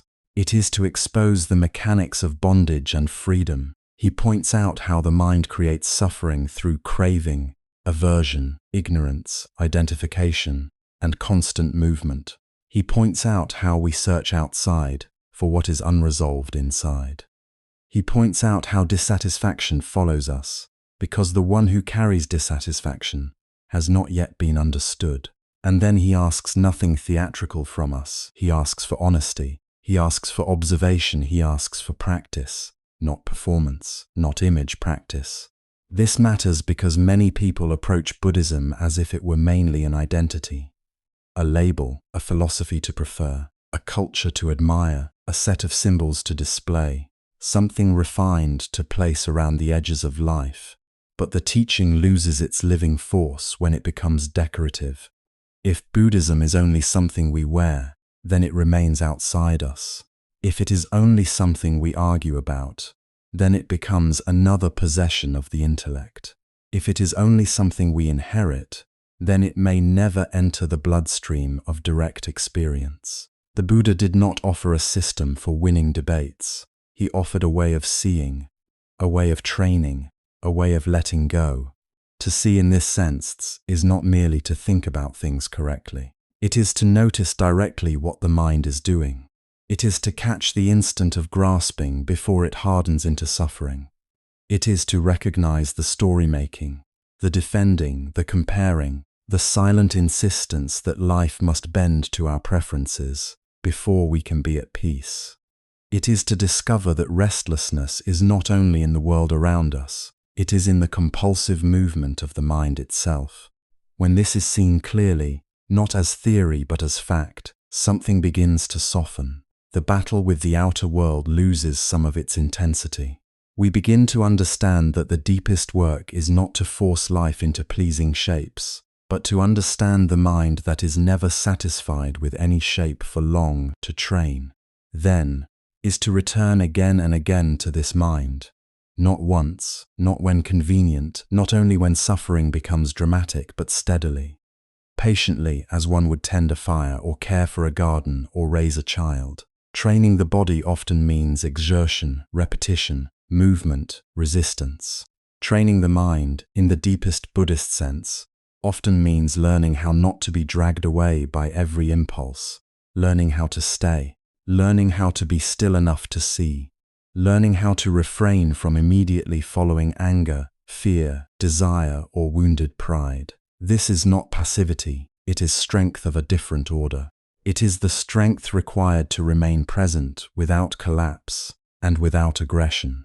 And to release is perhaps the most difficult movement of all, because the mind is so accustomed to holding opinions, holding injuries, holding identities, holding fantasies of how things should have been. We cling not only to pleasure, but also to our disappointments, our stories, our versions of ourselves. The Buddha points to this not to shame us, but to free us. He shows us that clinging hurts, whether what we cling to is noble or petty, worldly or spiritual. Even the self-image of being wise, good, awakened, or special can become another chain. So the path is not about becoming impressive. It is about becoming lighter, more truthful, less entangled. This is why no one, however compassionate, can do this part for us. Someone can encourage you, someone can guide you, someone can teach, remind, warn, and inspire. A community can support you, a teacher can illuminate blind spots, sacred texts can sharpen your understanding, but no one can step into the private machinery of your mind and purify it on your behalf. No one can meditate for you in the way that matters. No one can release your resentments while you continue feeding them. No one can force understanding into a mind that still prefers distraction. There is something profoundly adult in the Buddha's way. He respects our capacity enough not to infantilize us. And with that respect comes responsibility. Not heavy responsibility in the sense of punishment, but clear responsibility in the sense of ownership. If suffering is being created in the movements of the mind, then our work must happen there. If peace is possible, it must also be realized there. We cannot permanently outsource the central labor of awakening. We cannot wait for a perfect mood, a perfect retreat, a perfect teacher, a perfect environment, a perfect phase of life. The mind that says, later, when conditions improve, I will practice, is often the same mind that has always found reasons not to begin. The Buddha points to the path now, here, in this very life, in this very breath, in this very moment of irritation or longing or fear. Truth is not hiding in another season, it is available in the one we are resisting. And still, this should not make us discouraged. In fact, it should make us tender and courageous at once. Because if no one else can purify the mind for us, then no external imperfection can prevent the work either. We do not need to become extraordinary before we begin. We only need sincerity strong enough to keep returning. The Buddha does not ask whether we are already pure. He asks whether we are willing to see clearly, whether we are willing to notice cause and effect in our own experience, whether we are willing to stop pretending that ideas alone will save us, whether we are willing to sit before the mind as it is, without cosmetics, without excuses, and learn from what is there. This is where the teaching becomes intimate. The question is no longer, do I agree with Buddhism? The question becomes, what is this mind doing right now? Is it craving, resisting, comparing, defending, dramatizing, escaping? Is it willing to pause? Is it able to be still long enough to know what is true before rushing into reaction? The Buddha can describe the path with perfect compassion and perfect precision, but he cannot walk your mind into honesty. That step belongs to you. And strangely, that is not a burden alone. It is also a form of freedom, because what belongs to your practice can be touched in this very moment. You are not disqualified from truth by being human. Your humanity is the field in which truth is to be known. So the teaching remains beautifully simple, even if it is not easy. Reality is what it is. The causes of suffering are what they are. The path of release is what it is. The unresolved matter is not whether truth exists, but whether the mind has been trained enough to stop turning away from it. Whether it has become steady enough to bear what it sees. Whether it has become gentle enough not to distort experience through fear and self-protection. Whether it has become quiet enough to recognize that what torments us is often not the moment itself, but the agitated mind meeting the moment. And once this becomes clear, Buddhism begins to appear in its simplest and most exact form. The path of the mind. Nothing more ornamental and nothing less profound. This can sound almost too simple at first. The mind hears it and immediately wants to decorate it, to turn it into philosophy, identity, culture, debate, or spiritual style. But the teaching keeps returning us to something far more intimate and far less performative. Buddhism is not first about how a person looks, what a person is called, what language they chant in, what robe they wear, what statue they bow to, or what tradition they claim as their own. All of these things may have value. They may carry beauty, memory, reverence, discipline, and depth. They may help gather the heart. They may remind us of truth when we are scattered, but none of them is the heart of the matter by itself. The heart of the matter is this: what is happening in the mind? Is greed being strengthened or understood? Is anger being justified or released? Is fear quietly governing perception? Is pride hiding behind spiritual language? Is the mind becoming steadier, clearer, kinder, less easily deceived by its own impulses? Or is it only becoming more skilled at appearing wise while remaining inwardly untrained? This is why the Buddha's way is both beautifully accessible and quietly demanding. Accessible, because the door is not locked behind scholarship, status, or ceremony. A person does not need to be born into the right family, live in the right country, master the right vocabulary, or impress anyone with religious appearance in order to begin. The training starts exactly where life is being lived, in this mind, in this reaction, in this moment of irritation, longing, confusion, envy, tenderness, resistance, impatience, hope. The path begins where suffering begins, and suffering begins in the movements of the mind, and demanding, because once this is understood, many of our usual excuses begin to fall away. We can no longer hide behind the outer shell of practice, while neglecting the inner work. We can no longer assume that repeating sacred words is enough if the heart remains harsh. We can no longer imagine that merely belonging to a religion is the same as being transformed by it. We can no longer point to ritual as proof of wisdom, while our daily conduct is ruled by resentment, comparison, vanity, and blame. This is not a rejection of ritual, tradition, or devotion, not at all. It is a reordering. It is a return to right proportion. Ritual matters when it helps soften self-centeredness. Devotion matters when it opens humility and love. Study matters when it clarifies understanding and protects us from confusion. Community matters when it strengthens patience, honesty, and compassion. Symbols matter when they help the heart remember what it is so quick to forget.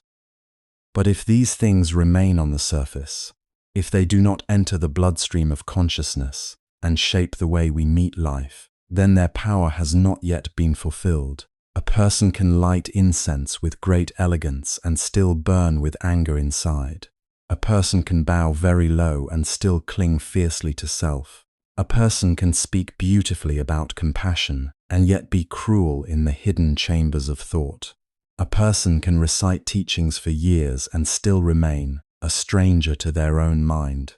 And the opposite is also true. A person may know very little religious language, may not appear especially spiritual, may have no impressive image at all, and yet may be doing the real work. They may be learning to pause before speaking in anger. They may be training themselves not to feed resentment.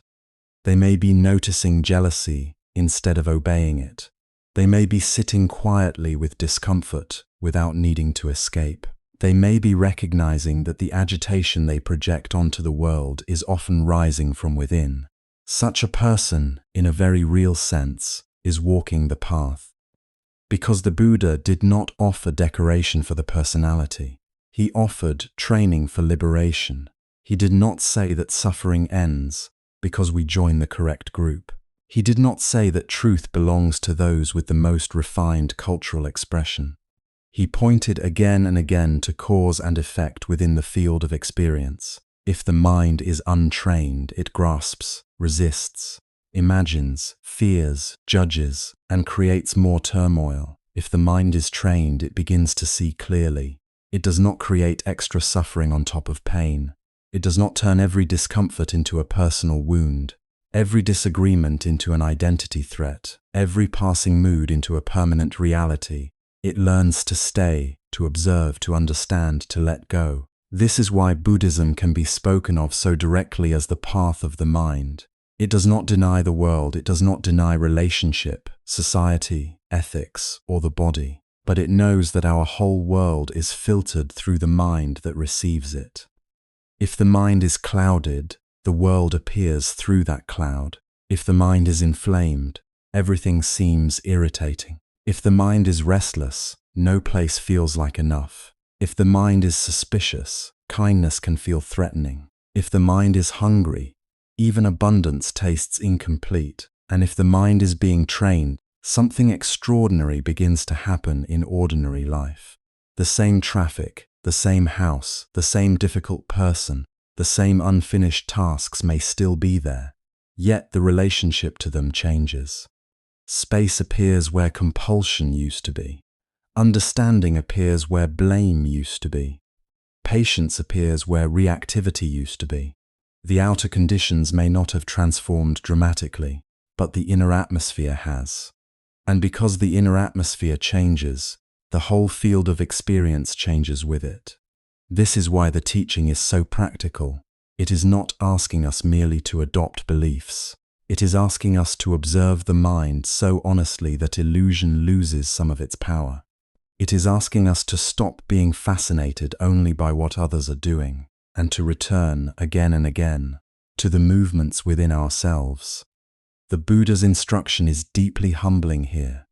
Examine yourself rather than judging others, no matter whether they seem good or bad, not because others do not matter, but because your freedom cannot be built from the surveillance of someone else's faults. You can spend years evaluating the behavior of the world and still remain trapped in your own anger. You can become an expert in the shortcomings of others and still know almost nothing about the habits that govern your own suffering. You can be correct in many of your judgments and still be inwardly unfree. This is one of the hardest truths for the ego to accept.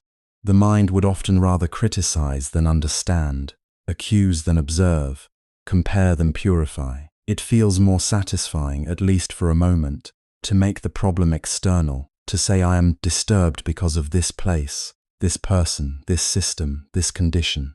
And certainly, life contains real difficulty. There is pain, injustice, loss, conflict, and genuine harm.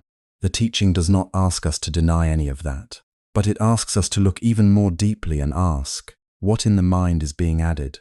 What story, what resistance, what identity, what insistence, what unexamined craving is multiplying suffering from within? That question is the turning point.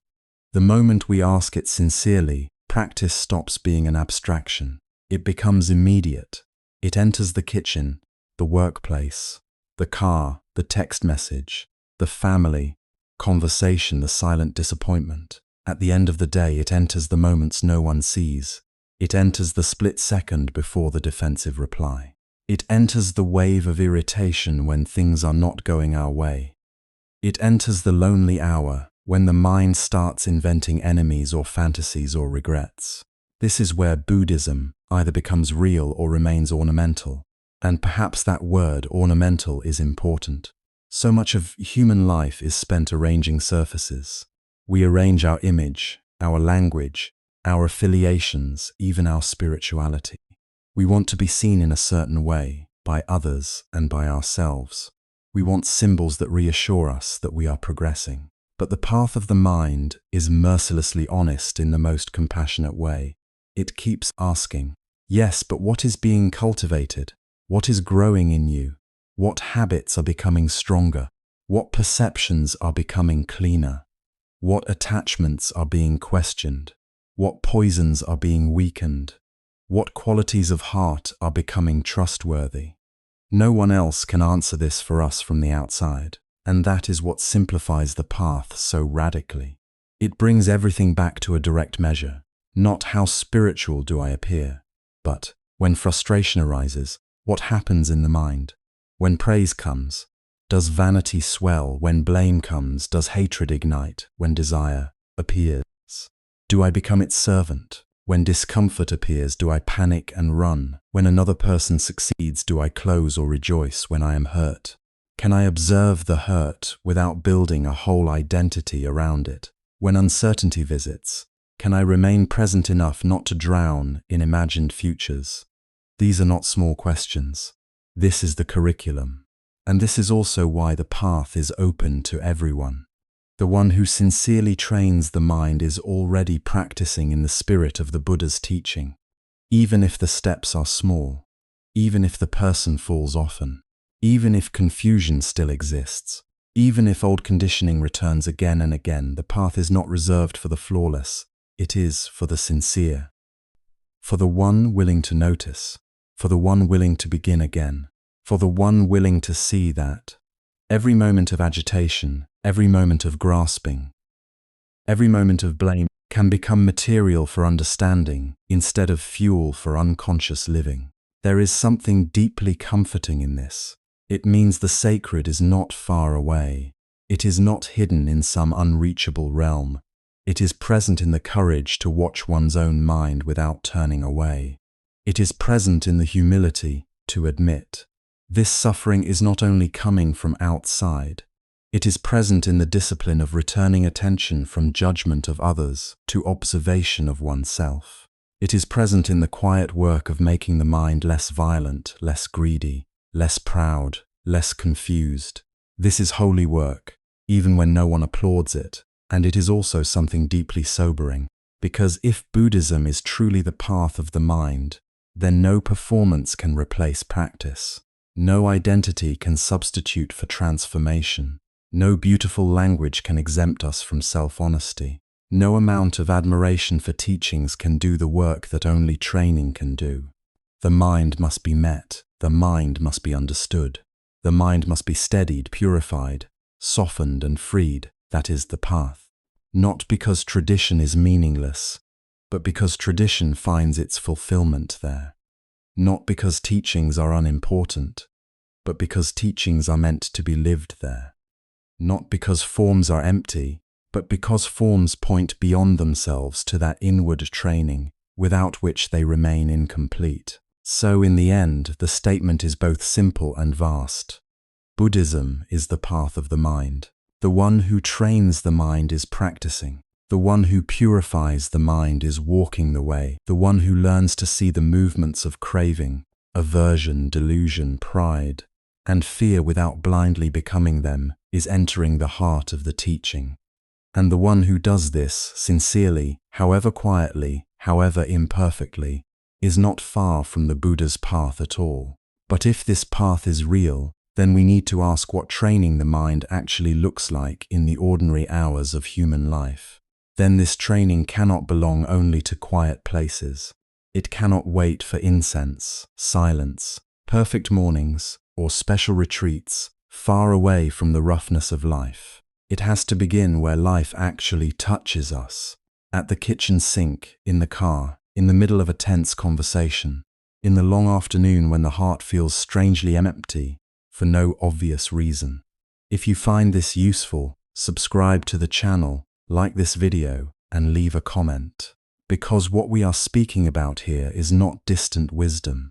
It is the kind of wisdom that must be remembered exactly when we are tired, irritated, disappointed, lonely, or emotionally pulled in 10 directions at once. Many people imagine that training the mind means removing themselves from life first, as if peace can only be practiced after the noise is gone, as if stillness only counts when nobody is testing us. But the deeper truth is almost the opposite. The ordinary day is the training ground.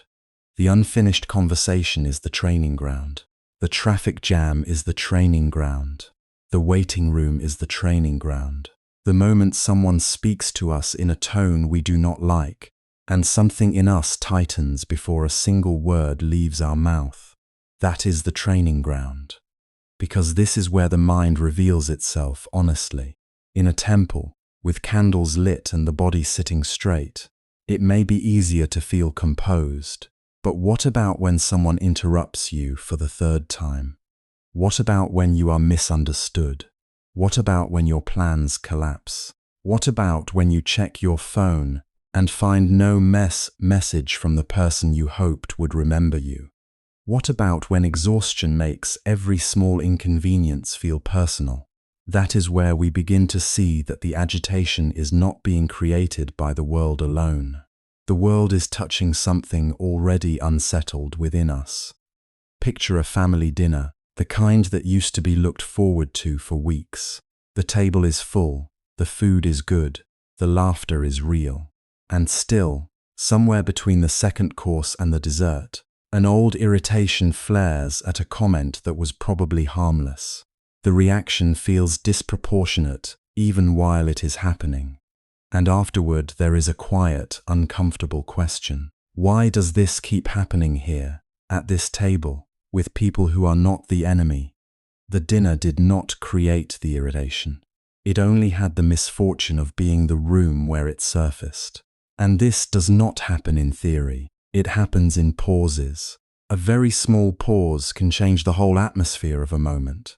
Someone says something sharp, and the old habit wants to answer immediately, to defend, to strike back, to explain, to prove. The trained mind does not become mute. It does not become weak. It simply waits a breath longer. In that breath, something important happens. The fire is seen before it spreads. The wound is felt before it starts speaking in the language of anger. And because it is seen, there is suddenly another possibility. This is stillness in real life. Not the stillness of having no problems, but the stillness of not becoming every problem. Not the stillness of emotional numbness, but the stillness of inner balance. Not the stillness of withdrawal, but the stillness that keeps us from being dragged away by each impulse the moment it appears. Imagine a difficult conversation with a partner, a parent, a friend, a co-worker. The words come, and along with them comes the familiar rush in the body. The chest tightens, the jaw hardens, the mind begins writing its argument before the other person has even finished speaking. Usually this process is so fast we barely notice it. We believe we are reacting to the situation, but often we are reacting to the storm already rising inside us.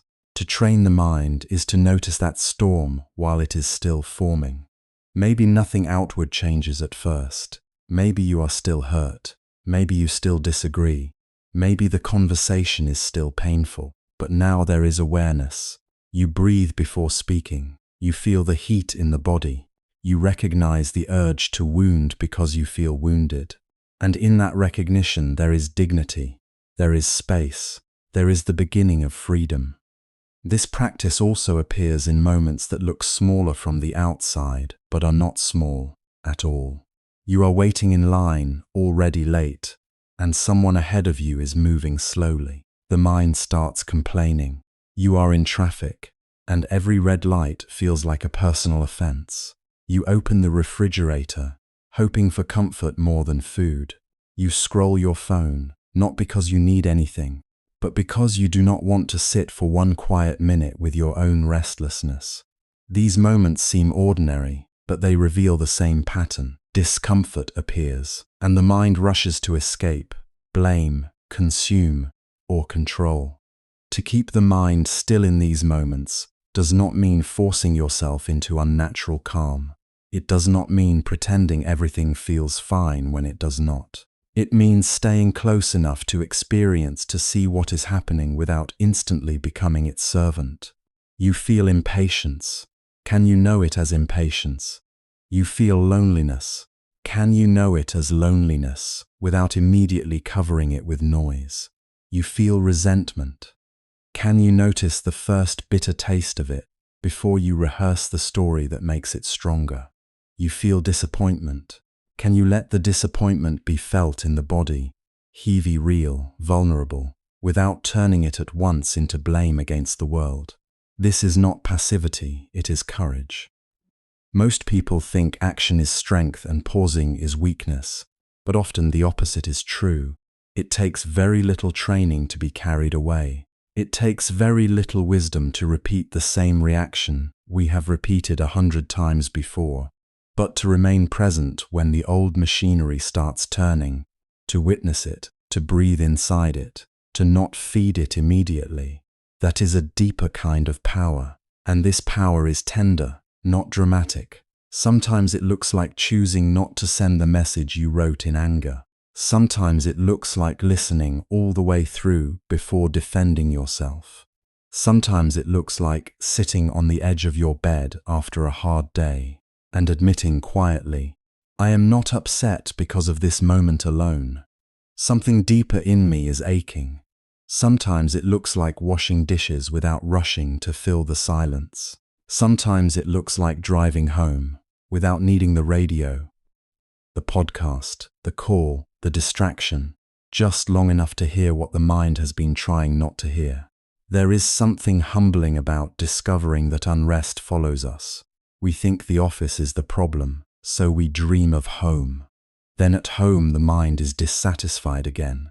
We think this city is the problem. This season is the problem. This person is the problem. This schedule is the problem. And yes, circumstances matter. Some environments truly are unhealthy. Some relationships truly are harmful. Wisdom does not deny that. But even when conditions change, the same inner patterns often reappear in new forms. This is why the Buddha's teaching turns us inward, not to blame ourselves, but to help us see clearly where suffering is being produced and sustained.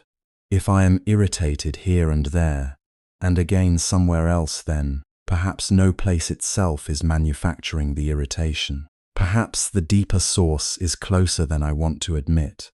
Perhaps the place of discomfort is within, and if that is true, then the ordinary day becomes full of precious opportunities, not because suffering is desirable, but because each moment of friction can reveal the hidden habits that keep it alive. One of those habits is the urge to move away from discomfort immediately. The mind says, anything but this.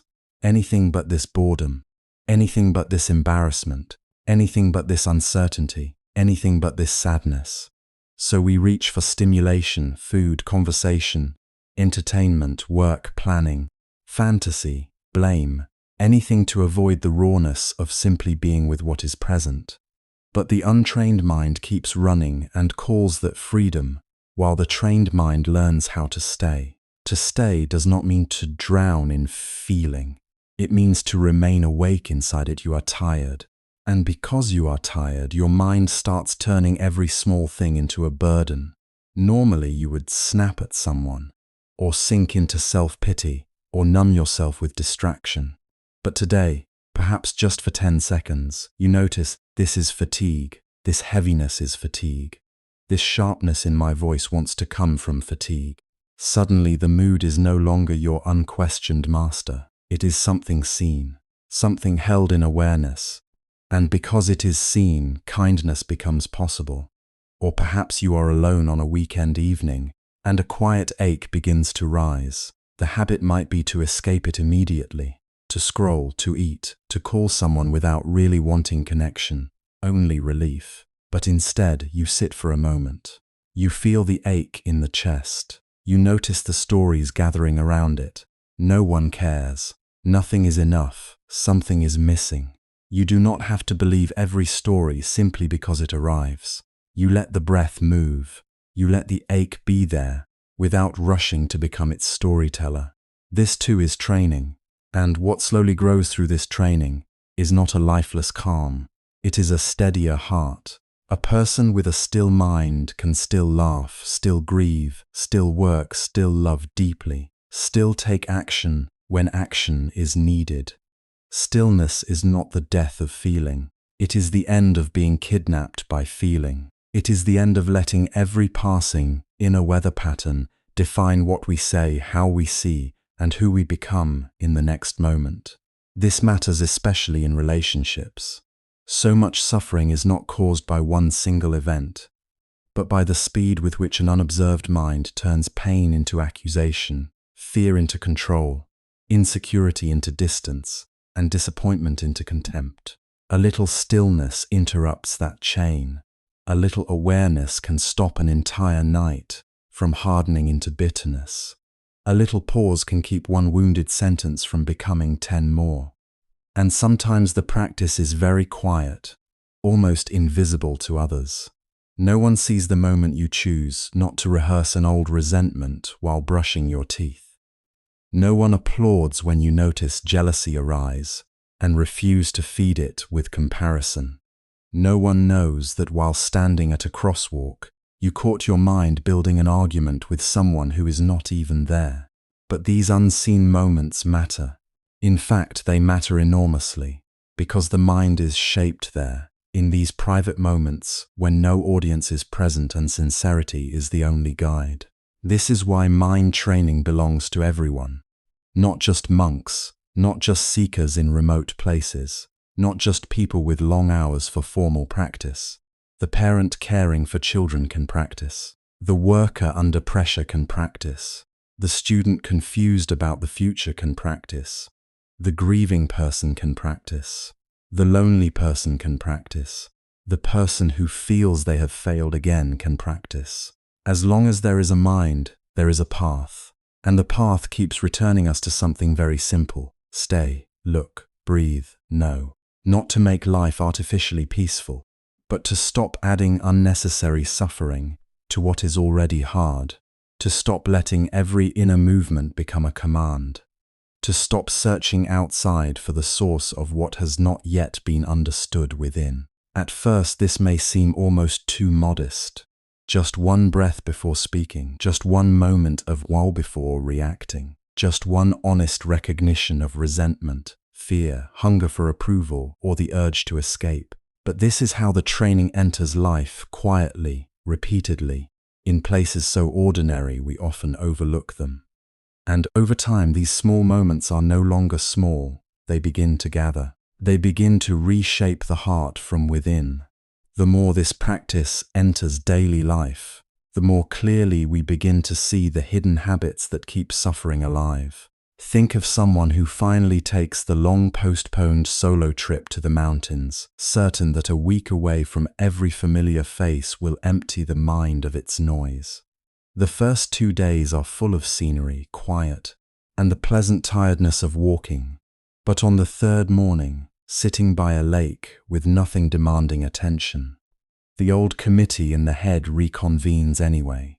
The unanswered message, the comment that stung last month, the fear about what comes after this trip ends. The mountain has not failed. It has simply stopped being loud enough to drown out what was already there. That quiet lake becomes, without warning, one of the clearest mirrors this person has ever sat in front of. They do not always arrive as dramatic breakdowns or obvious crises. Most of the time, They move quietly. They wear ordinary faces. A small irritation, a private comparison, a familiar complaint repeated under the breath, a memory visited again for the 100th time, a subtle need for someone to agree, to admire, to reassure, to confirm that we are right, worthy, important, safe. Each habit taken alone can seem insignificant. We excuse it because it feels human. We call it stress, personality, sensitivity, realism, self-protection. But when these habits gather day after day, year after year, they do more than pass through the mind. They create its climate. They shape the emotional weather of an entire life. This is why the Buddha points us back toward the mind itself. Not because the outer world does not matter, but because the heart meets the world through its conditioning. If there is unrest within, it will color every room, every conversation, every season of life. A person can move cities, change jobs, leave relationships, redesign routines, and still carry the same unease from one setting to another. Not because life never changes, but because the place of discomfort is often not outside at all. The difficult place is the one we keep rebuilding within ourselves. One of the strongest of these habits is clinging. Clinging does not only mean attachment to possessions. It is much more intimate than that. It is the tightening around how something should be, how a person should treat us, how our day should unfold, how our body should feel, how quickly healing should happen, how the future should reward our effort. Clinging says, this must stay, or this must happen, or I cannot be at peace unless life gives me this. And from that tightening comes fear, because whatever we cling to can change, leave, disappoint, or die. Even beautiful things become burdens when the heart tries to hold them too hard. Love becomes fear of loss. Success becomes fear of decline. Praise becomes fear of criticism. The untrained mind does not simply enjoy what is present. It grips, and in gripping, it trembles. Then there is aversion, the twin habit that pushes away what is unpleasant. Aversion can look like anger, but often it is subtler. It is the refusal to feel discomfort without resistance. It is the immediate tightening against embarrassment, boredom, uncertainty, inconvenience, grief, fatigue, loneliness. It says, should not be happening. I do not want this. Get rid of this now. Sometimes aversion is directed outward, at a person, a sound, an interruption, a delay. Sometimes it turns inward, becoming self-hatred, shame, disgust, disappointment with our own weakness. And this is important to see. Pain is one thing, but aversion adds another layer. It takes a difficult moment and makes war with it. It turns passing discomfort into a personal insult. It turns a wound into an identity. Instead of simply feeling sadness, the mind says, my sadness means something is wrong with me. Instead of simply meeting frustration, it says, this moment should not exist. In that refusal, suffering multiplies. Vanity is another habit that unsettles the heart, though it often hides behind acceptable forms. It is not only arrogance, it is also preoccupation with the self-image, the quiet obsession with how we appear in the eyes of others. Am I impressive enough? Wise enough? Attractive enough? Spiritual enough? Successful enough? Even humility can be corrupted when it becomes a performance, when the mind secretly asks to be seen as pure, deep, modest, evolved. Vanity keeps the heart turned outward, measuring itself against reflection after reflection. It does not let us rest in simple being, because it is always curating, adjusting, defending an image. And image is fragile. It must be maintained. It must be protected from contradiction. So one criticism can disturb an entire day. One moment of not being noted can feel strangely painful. One person's disapproval can echo for years. This is not because human connection does not matter. It matters deeply, but when self-worth depends on appearance in the minds of others, the heart becomes a hostage to shifting opinion. Complaint has its own kind of intoxication. It can feel honest, even relieving. And sometimes naming pain is necessary. But habitual complaint is something different. It is the repeated mental posture that returns again and again to what is wrong, unfair, disappointing, beneath us, against us. It becomes a lens through which life is filtered. The mind begins to expect irritation, collect evidence for dissatisfaction, rehearse its grievances before they are even complete. Even in good circumstances, it searches for what is missing. This habit is especially dangerous because it can feel intelligent, it can feel like clear seeing. But complaint without awareness does not liberate the heart. It conditions it. It teaches the mind to live in friction. It deepens the groove of discontent until dissatisfaction begins to arise automatically, sometimes before reality has even fully arrived. Impatience drains peace in a similar way. We often think impatience is just a reaction to delay, but beneath it is often a deeper refusal to inhabit the present as it is. Impatience says this moment is not enough. This process is too slow. This person should already understand. I should already be healed. Meditation should already be working. Life should already be different. There is so much hidden violence in that inner demand. It rejects the natural unfolding of things. It rejects our own humanity. A seed cannot be forced to bloom by shouting at the soil. Yet this is what the untrained mind does to itself constantly. It demands transformation without tenderness, progress without patience, peace without practice, and when reality does not obey, frustration rises again. Another habit, deeply painful and deeply common, is replaying hurt. The mind returns to old scenes as if they are unfinished courts of appeal. It reopens conversations, rewrites responses, imagines what should have been said, what should have happened, how things could have turned out differently. Sometimes this comes from real injury, and that should not be dismissed. There are wounds that cut deeply. There are betrayals that leave the body trembling long after the event has passed. But the untrained mind does more than remember pain. It reanimates it. It invites the old fire back into the room. It keeps touching the bruise, not to understand it, but to continue the ache.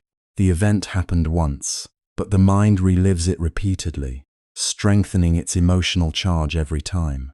Gradually, the wound is no longer just part of our history, it becomes part of our identity. This is what was done to me. This is why I am this way. This is the story of my life. And so the past gains authority over the present. Closely related to this is the habit of rehearsing future pain. The mind imagines what might go wrong and begins suffering before anything has occurred. It predicts rejection, failure, illness, humiliation, abandonment, loss. It prepares arguments for conversations that have not happened. It mourns outcomes that have not come. It braces against tomorrow until today is no longer being lived. There is practical foresight, of course, and wise planning.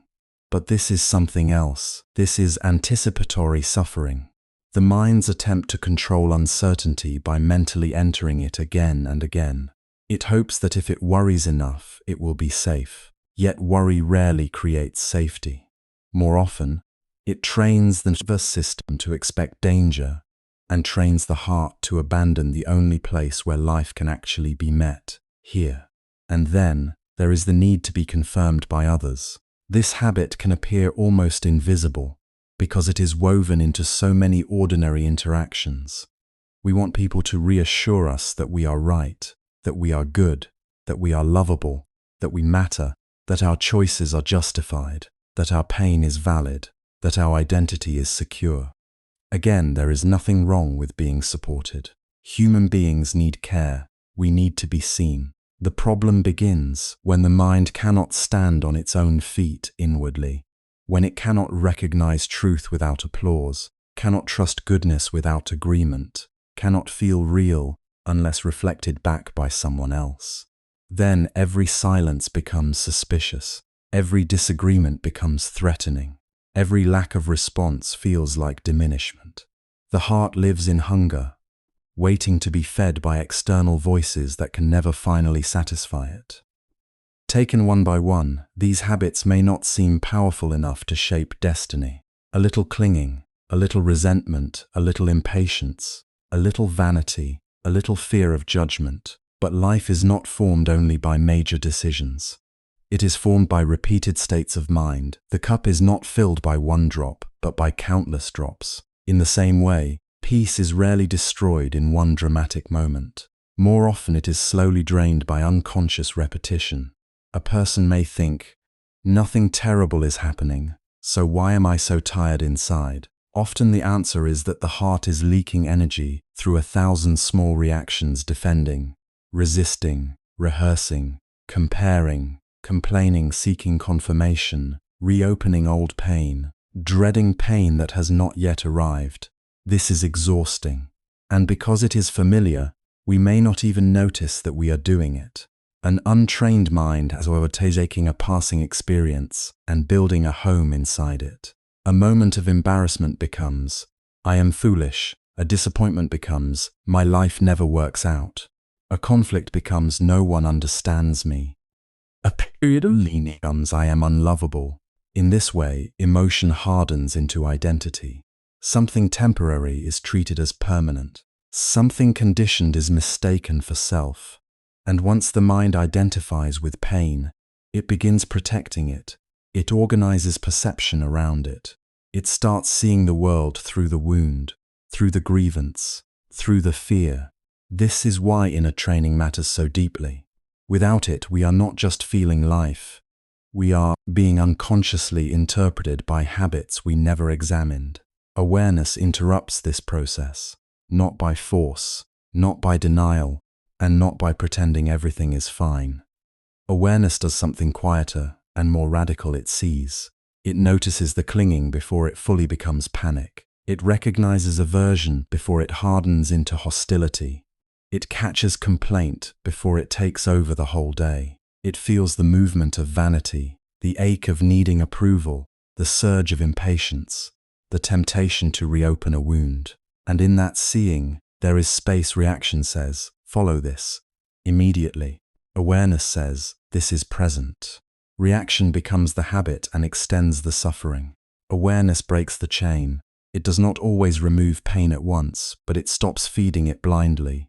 This difference is everything. If anger arises and we become anger, it spreads. It enters speech, posture, memory, relationship. If fear arises and we become fear, it writes the future before the future comes. If shame arises and we become shame, the whole self contracts around one moment. But if anger is known as anger, fear as fear, shame as shame, then something has already changed. The mind is no longer completely possessed. There is witnessing, there is intelligence, there is the beginning of freedom. And this is where the Buddha's teaching becomes both humbling and compassionate. We are asked not to spend our lives judging others, measuring their faults, collecting evidence of who is wise and who is foolish, who is pure and who is corrupt. We are asked to look here, to look at this mind, to ask honestly, what habits live in me? What do I keep rehearsing? What do I cling to as if it could save me? What do I resist as if resistance itself were strength? Where do I seek outside confirmation because I have not yet learned to stand inwardly in truth? The teaching does not condemn us for having these habits. It simply reveals that if they remain unseen, they govern us. To see them clearly can sting. It can be painful to realize that much of our suffering has been repeatedly renewed from within. Painful to discover that we have helped maintain the very unrest we keep blaming on the world. Painful to admit that the heart has been trained, but trained by unconscious repetition rather than wisdom. Yet this pain is not hopelessness. It is not the pain of being broken beyond repair. It is the pain of waking up. The pain of finally seeing the chains as chains. And that kind of pain, though tender, is sacred, because it means the door has begun to open. And strangely, after that first sting, another feeling often appears. Not pleasure, not triumph, not the satisfying sense that everything has been fixed. Something quieter than that. Relief, a very deep, very human relief. The relief of no longer having to pretend. The relief of no longer spending so much energy arranging an image of ourselves that can be admired, defended, or protected. For a moment, perhaps for the first time in a long while, we stop editing the truth of our own inner life. We stop decorating confusion so it looks like wisdom. We stop calling fear being realistic. Stop calling attachment love. Stop calling restlessness ambition. Stop calling bitterness discernment. And in that simple honesty, something inside softens. There is a kind of exhaustion that comes from carrying false versions of ourselves. We may not always know we are doing it, but we feel the weight of it. The heart grows tired from having to appear more peaceful than it is, more certain than it is, more generous than it is, more detached than it is, to finally admit this is anger, this is envy, this is loneliness, this is craving, this is pride, this is the ache I keep trying to outrun. This admission is not failure. It is the beginning of intimacy with reality, and reality, even when it humbles us, has a healing quality because it ends the inner division between what is actually here and what we wish were here instead. Many people imagine that spiritual growth must feel dramatic, radiant, unmistakable, but often it begins in a much more modest way. It begins when a person sits still long enough to notice, without turning away, what is moving inside. It begins when blame loses some of its force, and curiosity quietly enters the room. It begins when we become willing to say, not who caused this in me, but what is this truly? That question alone can change the atmosphere of the mind.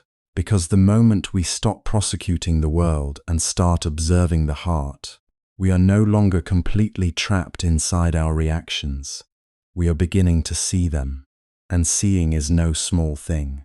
Awareness may seem almost too simple. It does not shout, it does not force, it does not arrive like a weapon. Yet, awareness is powerful precisely because it is clear. It illuminates without violence. When anger is unconscious, it can speak in our voice, and we call it honesty. When fear is unconscious, it can make our world very small, and we call it prudence.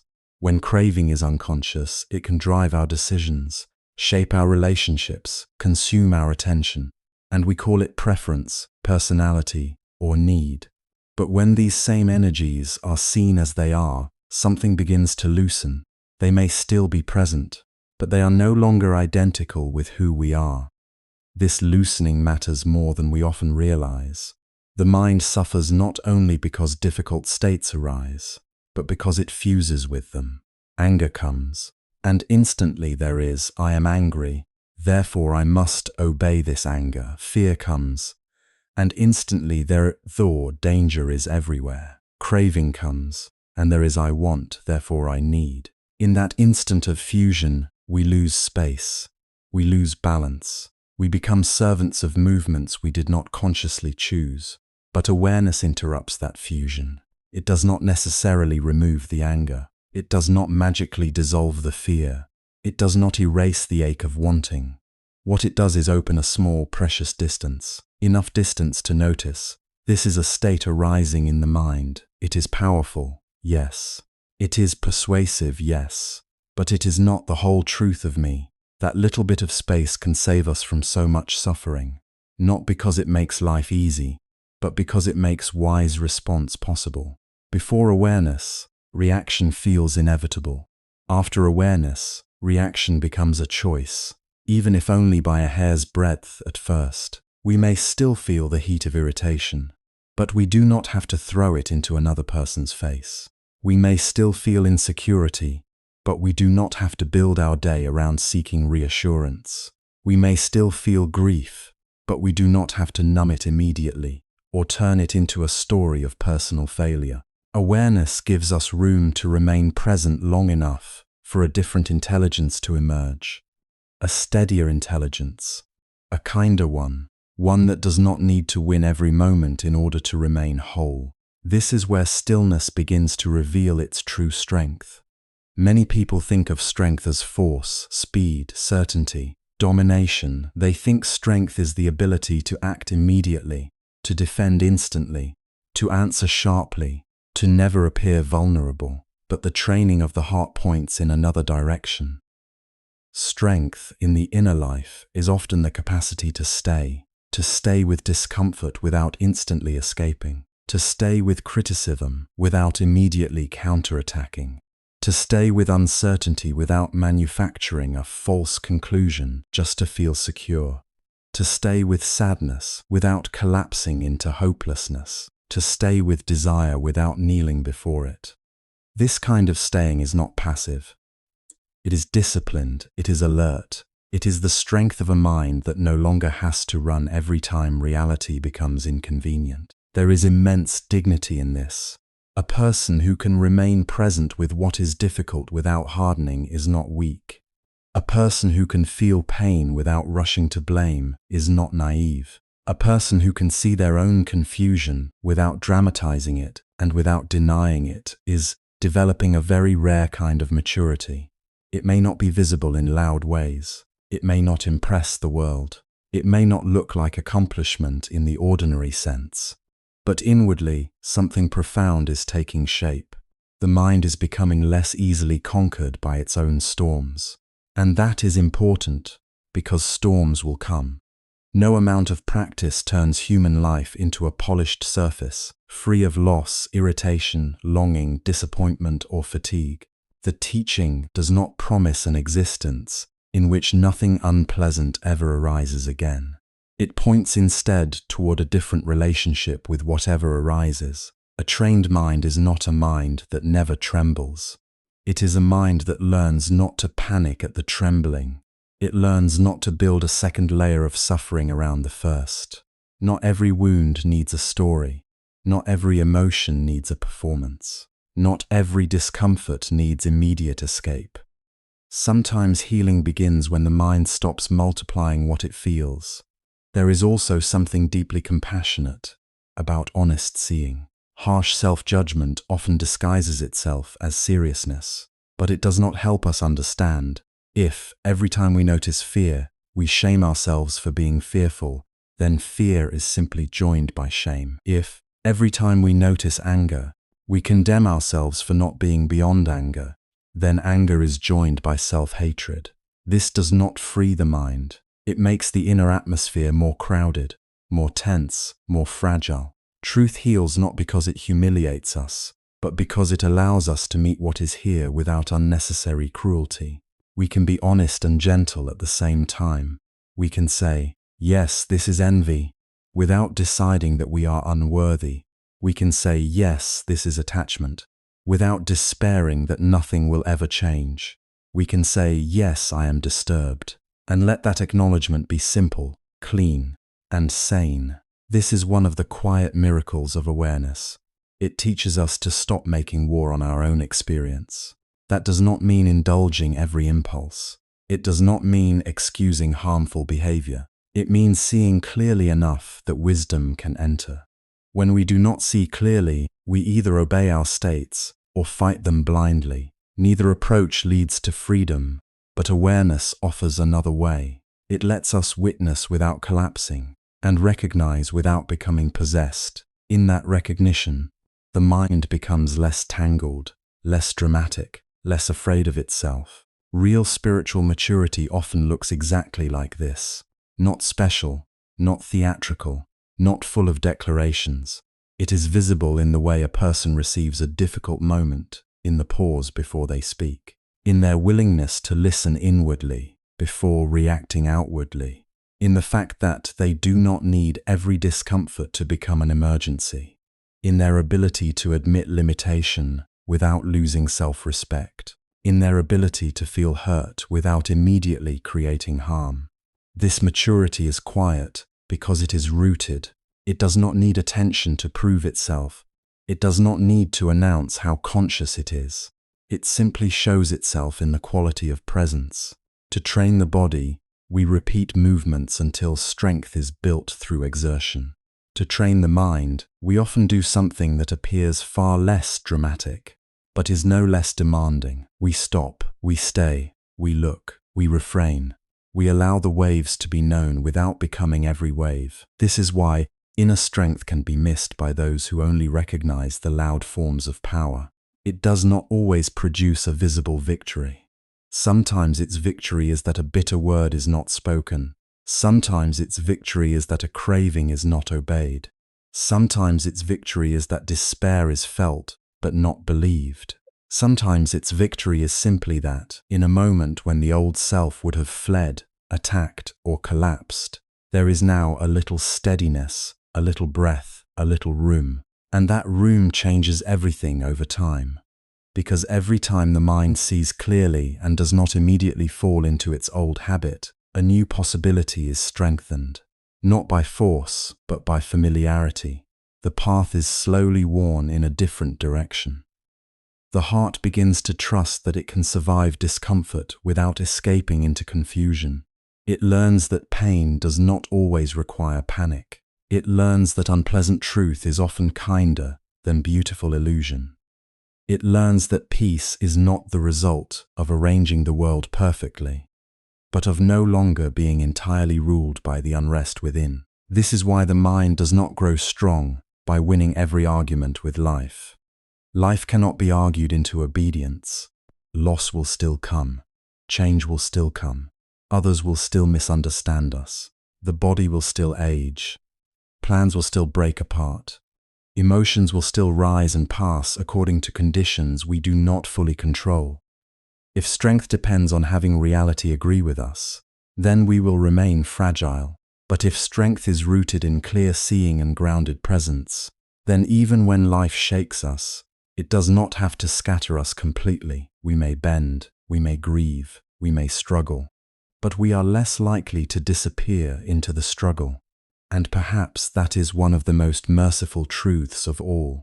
We do not have to become flawless in order to become free. We do not have to wait until every inner conflict has been solved before we can begin living with wisdom. Freedom begins in moments of seeing, in moments of not turning away, in moments of remembering that what arises in the mind is not always a command, not always an identity, not always a destiny. Sometimes it is simply something to be known, patiently and fully, until its power changes. So when truth appears, even if it arrives carrying discomfort, we need not fear it. If it is met with steadiness, it becomes medicine. If it is met with kindness, it becomes a doorway. And if it is met again and again, in ordinary moments, in painful moments, in unremarkable moments that no one else ever sees, then the training of the mind deepens quietly from within. From here, something even more subtle begins to matter. What gradually changes, when this way of seeing, is not occasional, but cultivated. When the heart is not merely glimpsing freedom for an instant, but learning patiently how to live from it.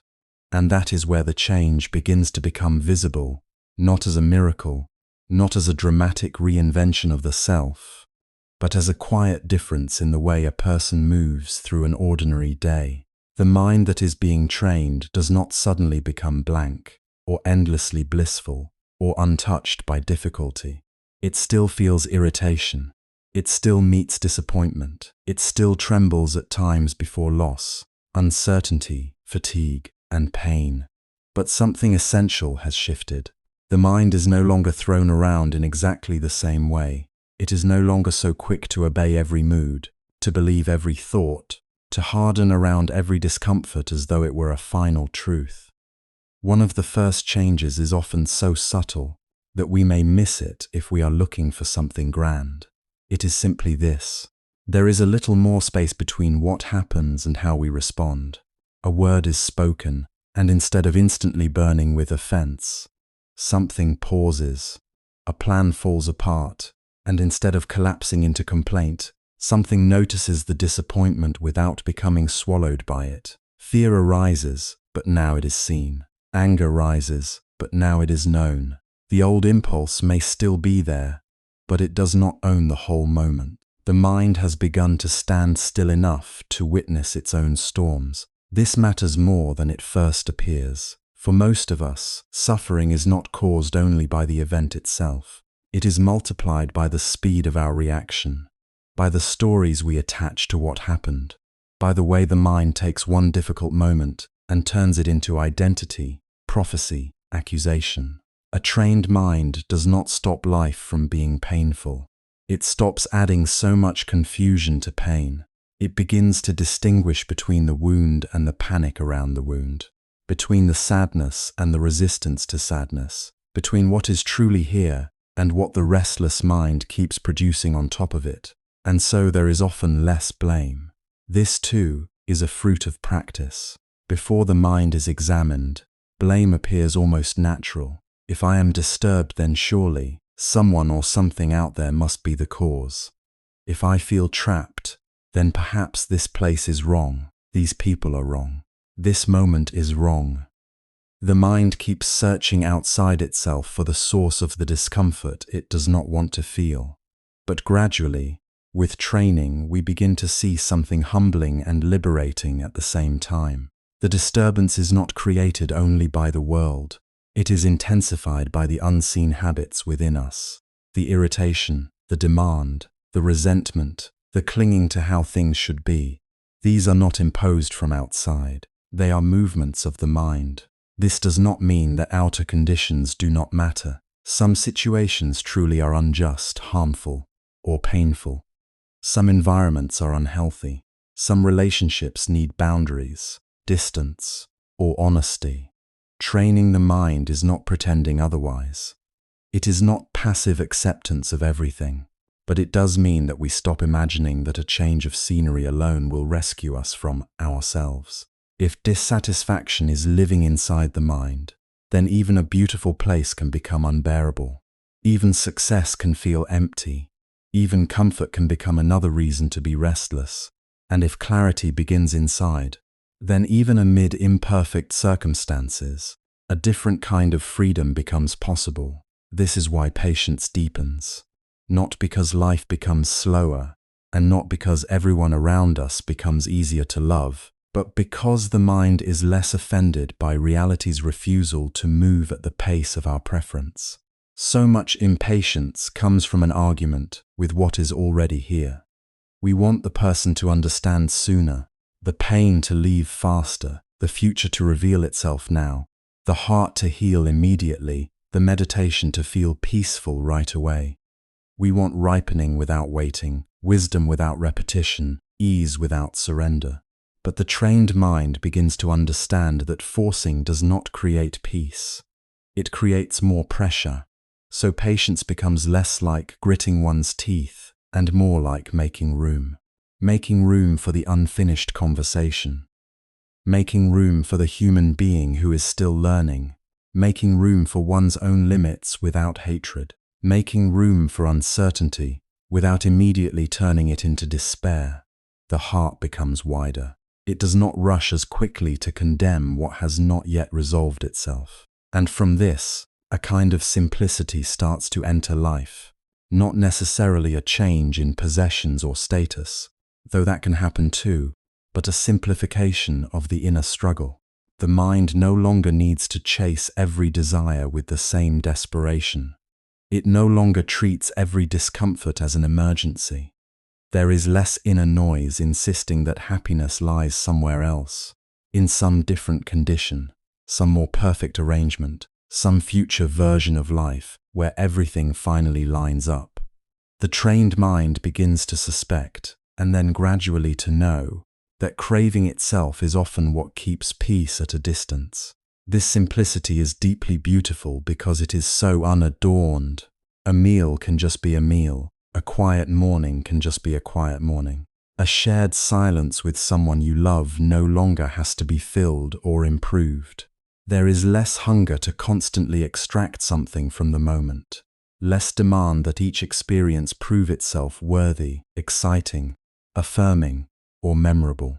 Life is allowed to be ordinary without being called insufficient. And in that ordinariness, a gentle richness appears. Relationships also begin to change, often in ways that surprise us. At first, we may think spiritual practice will mainly affect what happens when we are alone. But one of the clearest places the trained mind reveals itself is in how it meets other people. Before training, we tend to approach others carrying many unseen burdens, expectations, projections, old injuries, private fears, the need to be confirmed, the need to be obeyed, the need to not be challenged. We do not simply meet the person before us. We meet them through a screen made of our own unresolved conditions. Then we wonder why closeness becomes strained, why conversations feel heavy, why love becomes mixed with disappointment so quickly, why even care can become controlling. The reason is not always that others are difficult, though sometimes they are. Often it is that the mind meeting them is crowded, defensive, thirsty, and afraid. As the mind is trained, this begins to soften. We listen a little more cleanly. We are less eager to turn another person's words into a personal attack. We stop requiring others to carry the weight of our unlived peace. There is less silent demand inside our affection, less insistence that someone else must behave in exactly the right way for us to feel whole. This makes love gentler. It makes friendship easier to breathe in. It makes forgiveness more available, not because harm is erased, but because the mind is less committed to feeding the fire of self-centered hurt. We also become more honest in a healthier way. A trained mind does not avoid truth to keep appearances calm. It simply tells the truth with less aggression, less vanity, less need to win. Because it is not so possessed by itself, it can speak more simply. This hurt me. I need space. I was wrong. I understand your pain. These words become easier when the mind is not constantly defending an image. And because there is less blame, there is often more genuine responsibility. We see our own contribution to conflict more quickly. We apologize more sincerely. We expect less perfection from others because we have looked more honestly at the imperfection within ourselves. Another profound change is in our relationship to uncertainty. For an untrained mind, uncertainty feels almost unbearable. It wants guarantees. It wants answers before the path unfolds. It wants to know how things will end before it can fully enter them. It treats not knowing as a threat. And because life cannot provide the certainty the mind demands, fear becomes a frequent companion. But the trained mind begins to bow, just a little, to the fact that life has always been uncertain. It was never under our control in the first place. What changes is not that uncertainty disappears. What changes is the violence with which we resist it. We stop asking the future to promise us safety. Before we agree to live, we learn to stand inside the unfinished of things. There is still vulnerability there, of course. There is still tenderness, risk, and grief. But there is also less panic, less compulsive reaching, less exhaustion from trying to secure what cannot be secured. From the outside, this may not look dramatic. The person still goes to work, still pays bills, still gets tired, still faces conflict, still loses what they love.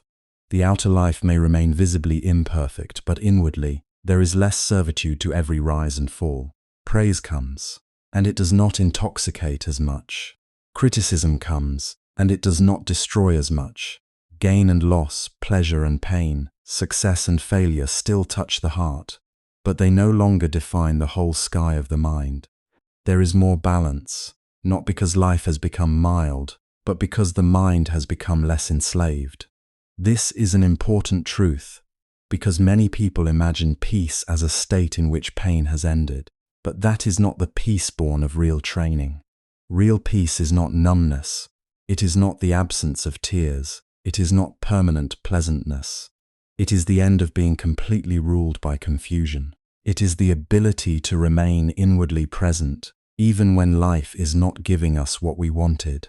It is the capacity to feel sorrow without becoming bitterness, to feel fear without becoming helplessness, to feel joy without trying to imprison it. And then, slowly, contentment begins to appear, not as excitement, not as ecstasy, not as a triumphant emotional peak. In fact, one of the reasons it is sometimes overlooked is because it is so quiet. It feels like enoughness. It feels like not being at war with the moment quite so often. It feels like drinking water when thirsty and truly receiving it. It feels like sitting alone without immediately needing distraction. It feels like meeting one's own life, imperfect and unfinished, without the constant background protest that says, this should be somewhere else, someone else, anything else. This kind of contentment has dignity because it does not depend on constant stimulation. It is not fragile in the same way. Pleasure is fragile. It can live in simple rooms. It can live in aging bodies. It can live through seasons of uncertainty. It can remain present even while tears are still possible. That is why it is so different from emotional highs. Highs are intense, but they pass and often leave us reaching for more. Contentment is quieter, but it steadies. It does not shout. It settles. And perhaps one of the most moving signs that the mind is changing is that we become less interested in performing peace and more interested in living truthfully. We stop trying to look spiritual.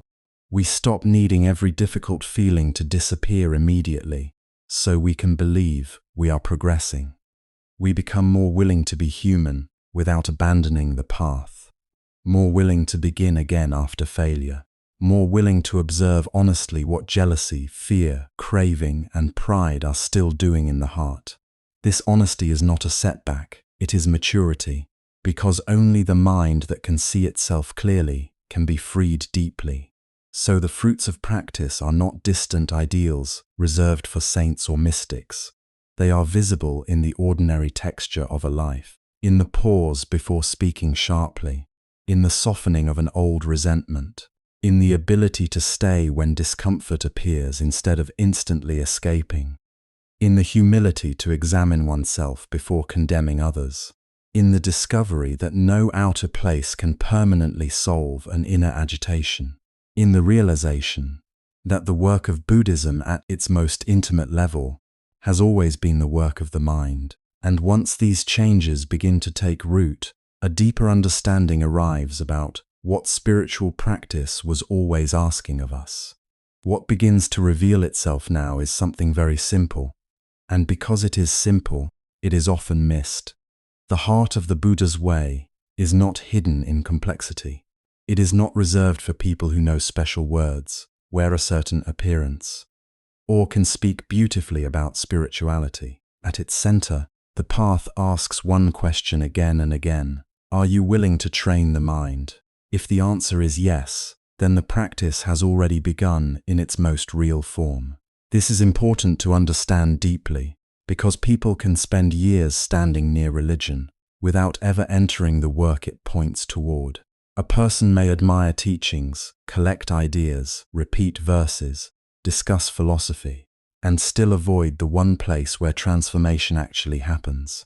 That place is not in performance, it is not in image, it is not in being seen as wise, calm, pure, or advanced. It is in the quiet and often uncomfortable labor of turning inward and learning, moment by moment, what the mind is doing. That is why Buddhism in its living essence is the path of the mind.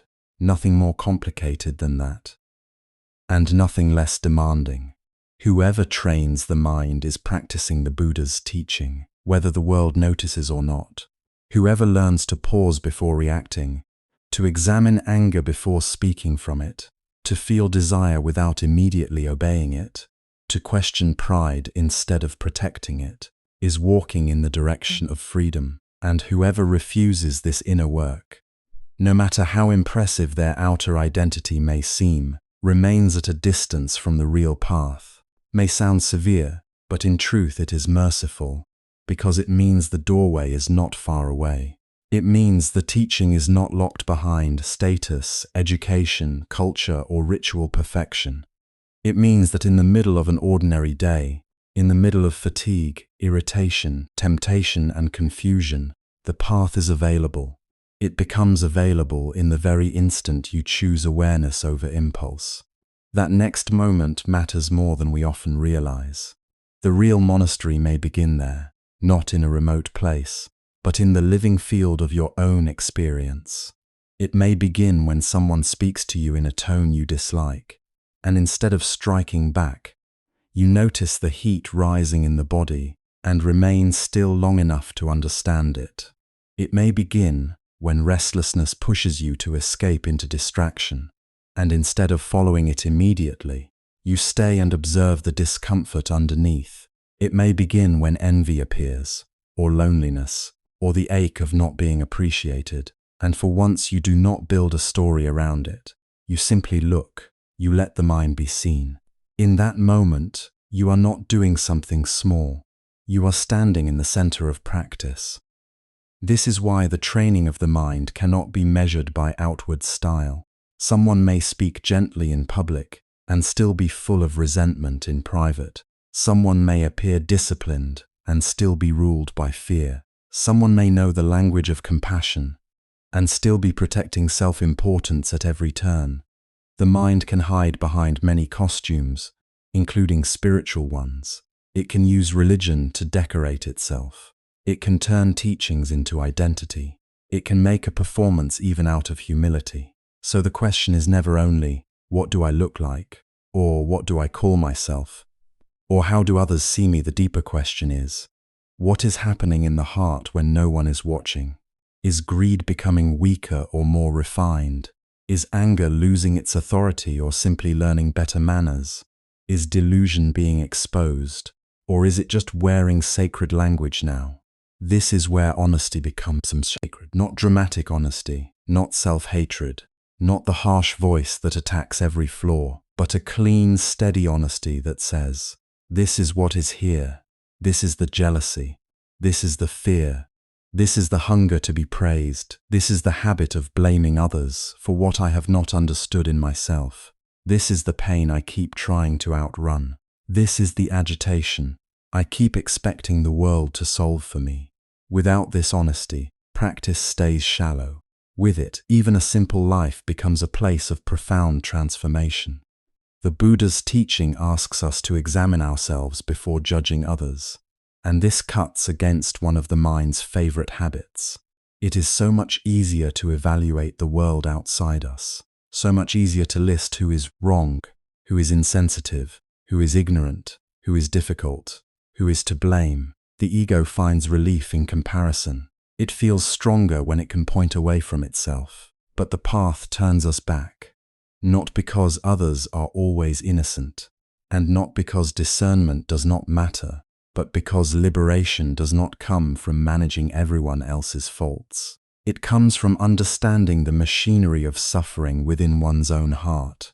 It comes from seeing how quickly the mind forms hostility, attachment, fantasy, resistance. It comes from realizing that what disturbs us most deeply is not merely the event outside, but the movement inside that grips it, resists it, magnifies it, personalizes it, and calls it my problem.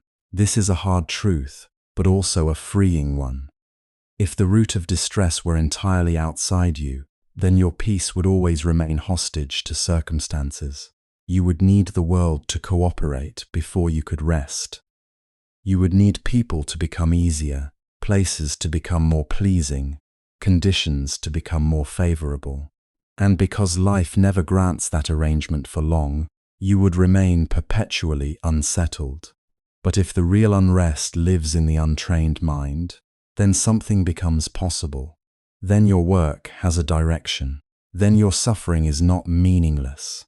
Then every moment of irritation, disappointment, craving, or fear can become material for awakening rather than proof that something has gone wrong.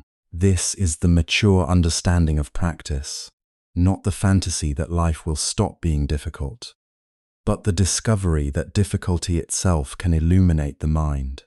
Not the demand that the world remove all discomfort, but the willingness to meet discomfort without immediately becoming its servant.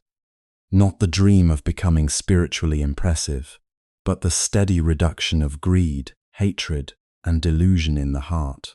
And this reduction is the true measure. Not how spiritual you sound, not how many teachings you can explain, not how serene your face looks, not whether others admire your devotion.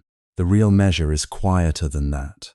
Are you becoming less driven by grasping, less dominated by aversion, less deceived by the stories the ego tells? Are you more able to remain present with what is unpleasant without turning cruel, numb, or impulsive? Are you more willing to tell the truth to yourself?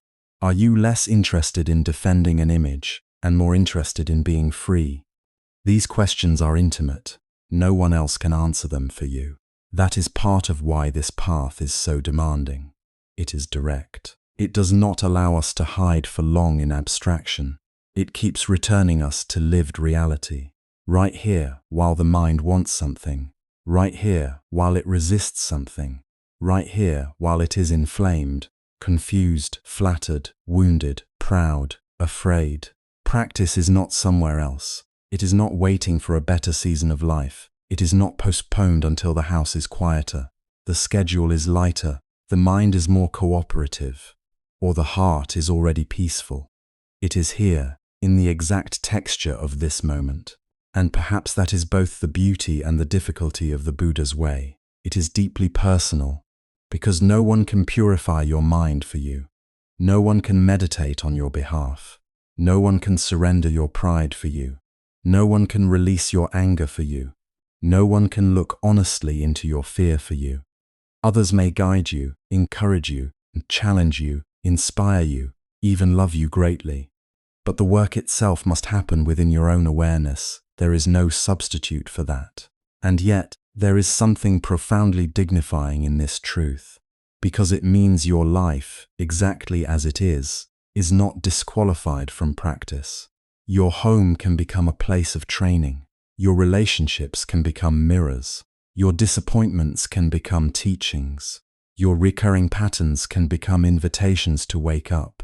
Your ordinary mornings, your tired evenings, your moments of impatience in traffic, your defensiveness in conversation, your loneliness, your longing, your secret disappointments with yourself, all of it can be included. Nothing is wasted if it is met with awareness. So when we say that Buddhism is the path of the mind, we are not reducing it. We are revealing its center.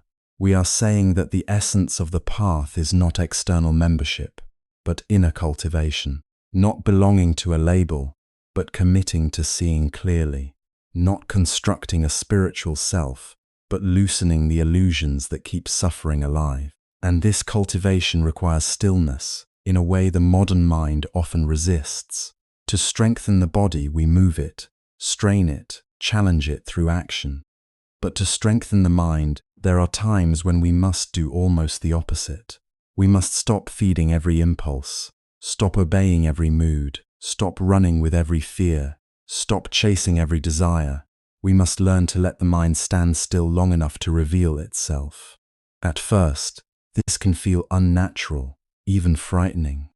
When we stop moving automatically, we begin to encounter what movement was helping us avoid.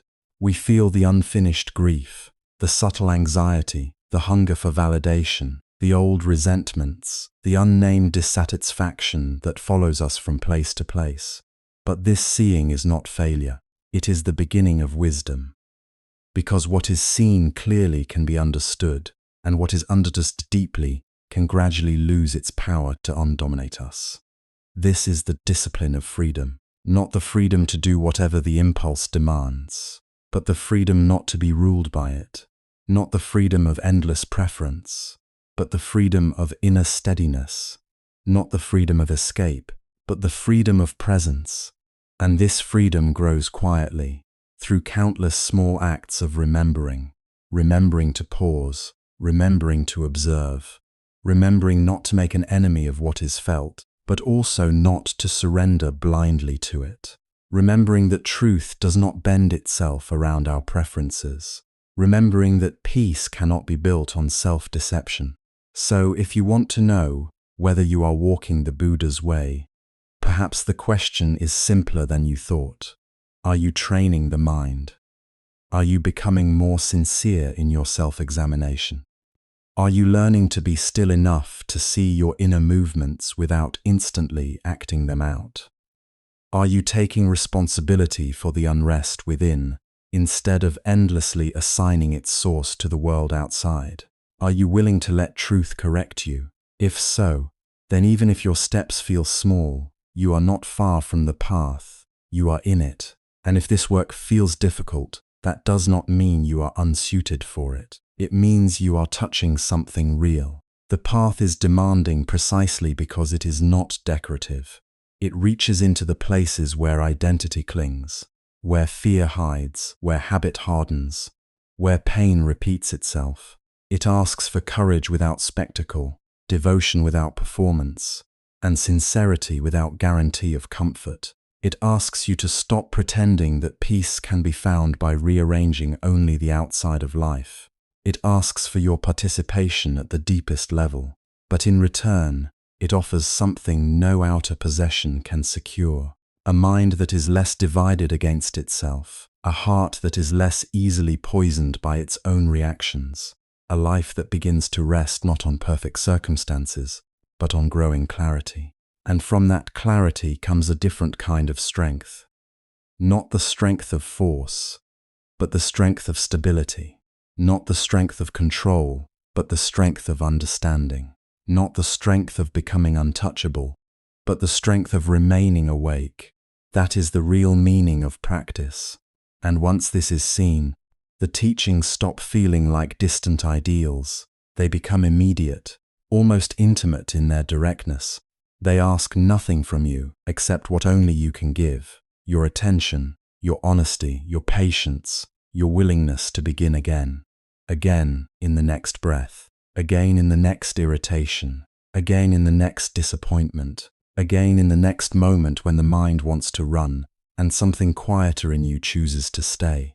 So perhaps, in the end, nothing dramatic has to happen on the outside for a life to change.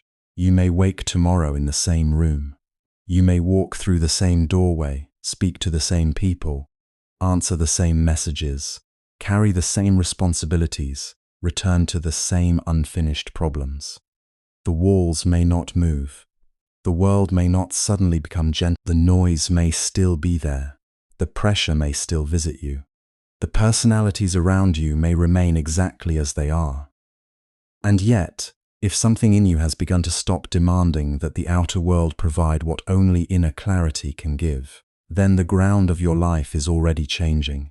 This is one of the simplest truths, and one of the hardest to accept.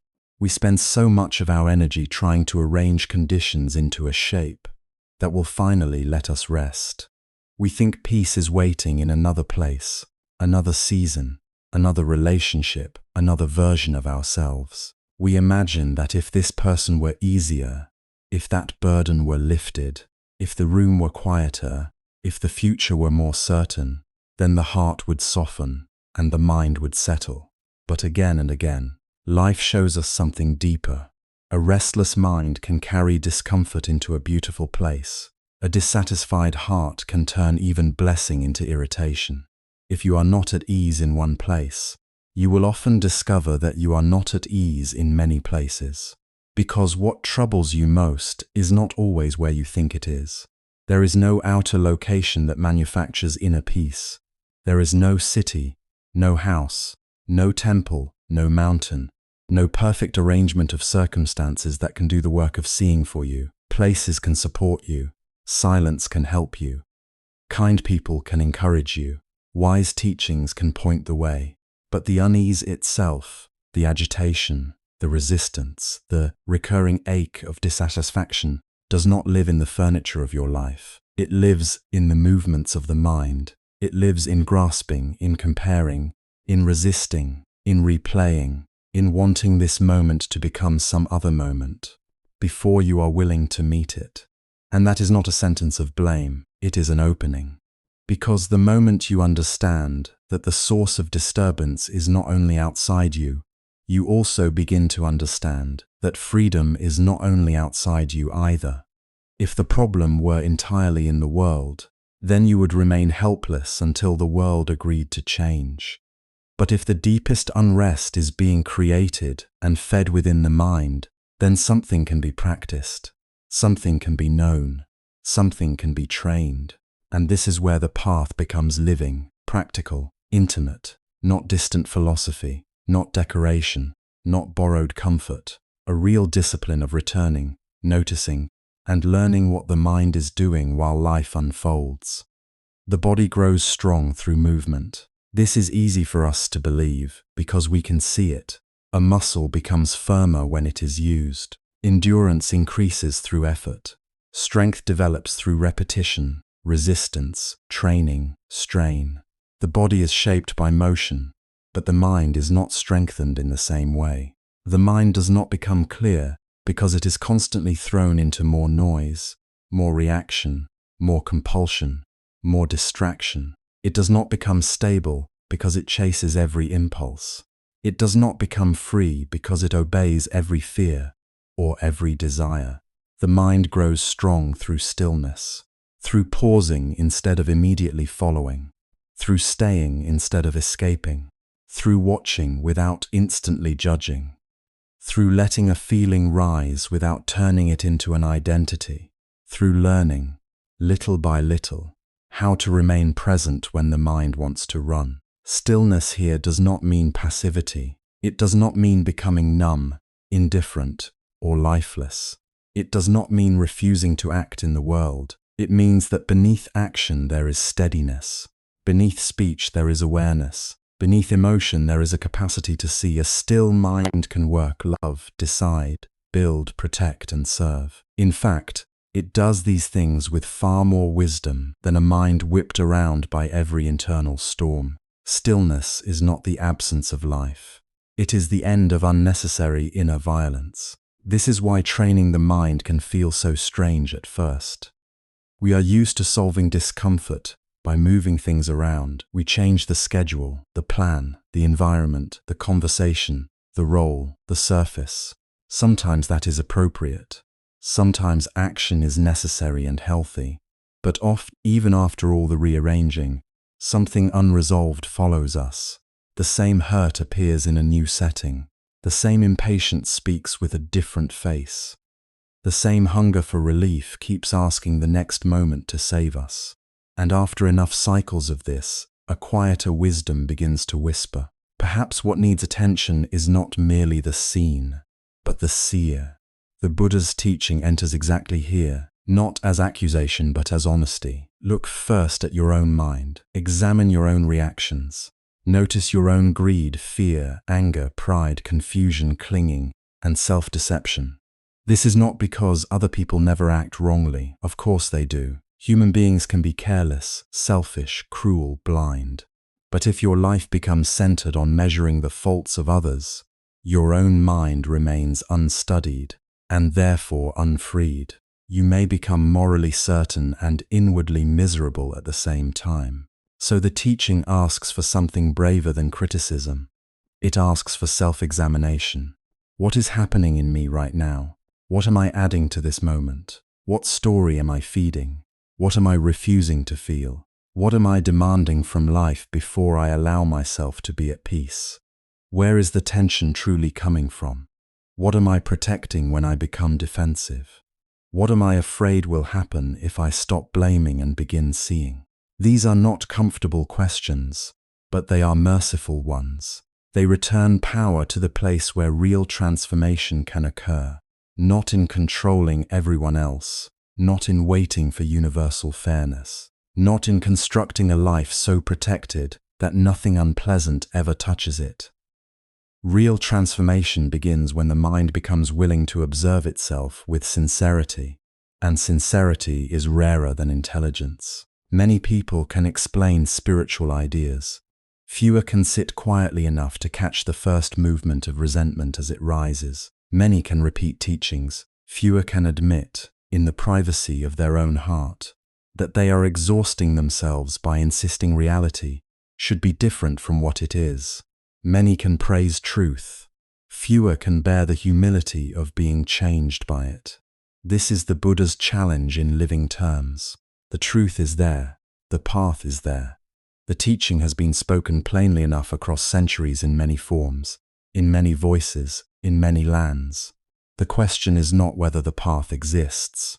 The question is whether your mind is willing to become quiet enough to see it, because truth rarely competes with noise. It does not shout over craving. It does not force itself into a mind addicted to agitation. It is often simple, almost disarmingly simple, but simplicity can be hard to receive when the mind wants drama, certainty, and immediate relief. To see clearly requires a kind of inward softening, a willingness to stop performing, a willingness to stop running commentary on everything, a willingness to let the dust settle. And when the dust settles, even briefly, something becomes visible that was always there.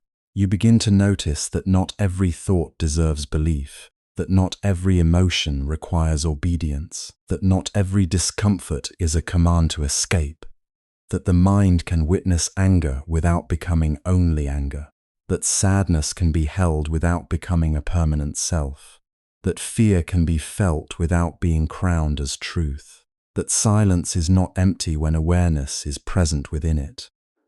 Then the same life starts to feel different, not because the world has finally become perfect, but because your relationship to experience is changing. The difficult person may still be difficult. The uncertain future may still be uncertain. Loss may still come. Pain may still visit. Responsibilities may still be heavy. But there is less unnecessary suffering added by the mind's constant resistance, accusation, fantasy, and demand. There is more space, more sobriety, more tenderness, more room to breathe inside your own life. This is not a final arrival. It is a way of walking. There will still be days when the mind feels crowded and old habits feel strong. There will still be moments when you forget, react, blame, rush, or collapse into familiar patterns. But even that can become part of the practice. When it is met, honestly, you notice, you return, you begin again. Not with violence toward yourself, not with spiritual vanity, not with the fantasy of becoming flawless, but with patience, deep patience, the patience to keep learning the mind from the inside. This is why the path does not belong only to monasteries, rituals, or appearances. It belongs wherever a human being turns inward with honesty. It belongs in kitchens, offices, hospital rooms, traffic, grief, marriage, loneliness, aging, ordinary mornings, sleepless nights. It belongs wherever the mind is tempted to drift into unconsciousness, and instead is gently brought back to seeing. If Buddhism has an essence that can never be reduced to decoration or identity, it is this, the training of the mind. Nothing more mystical is required to begin. No special image of yourself. No need to appear holy. No need to wait until your life is cleaner, calmer, or more worthy. If you are willing to know your mind, to steady it, to question it, to stop making the outer world carry the burden of your inner disorder, then you are already stepping onto the path. Whoever trains the mind is practicing. Whoever learns to look within, rather than endlessly condemn without, is practicing. Whoever returns again and again to awareness, honesty, and restraint is practicing.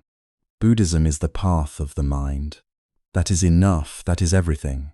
It is the path of learning where suffering is formed, the path of discovering how reactivity hardens into bondage, the path of seeing how craving and resistance keep rebuilding the same prison, the path of becoming intimate with the movements of consciousness itself, the path of freedom not as an abstract promise, but as a gradual lessening of confusion.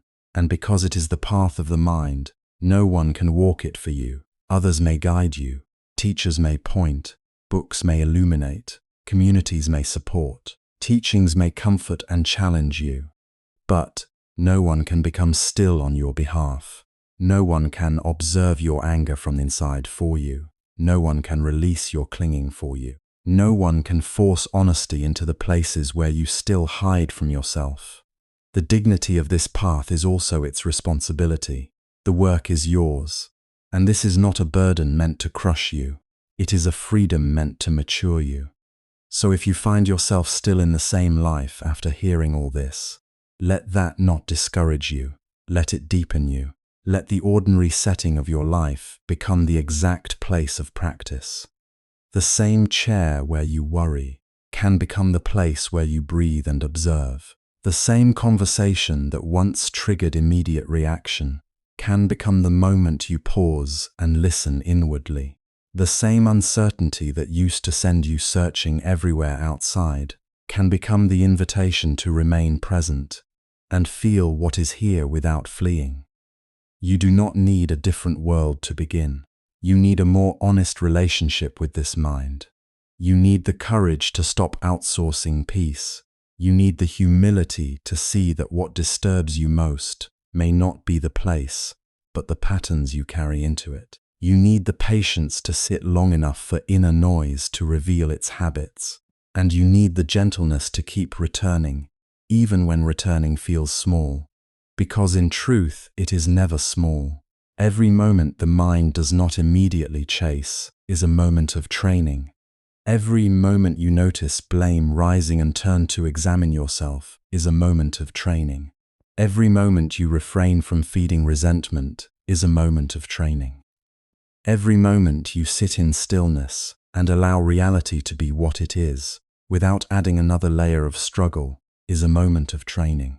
And over time, these moments stop being isolated efforts. They begin to form a life, a quieter life, a clearer life, a more responsible life, a life not dependent on perfect conditions for its basic sanity, a life that understands that peace is not found by winning some final argument with the world, but by understanding the movements of the heart and mind with enough care that they no longer rule blindly.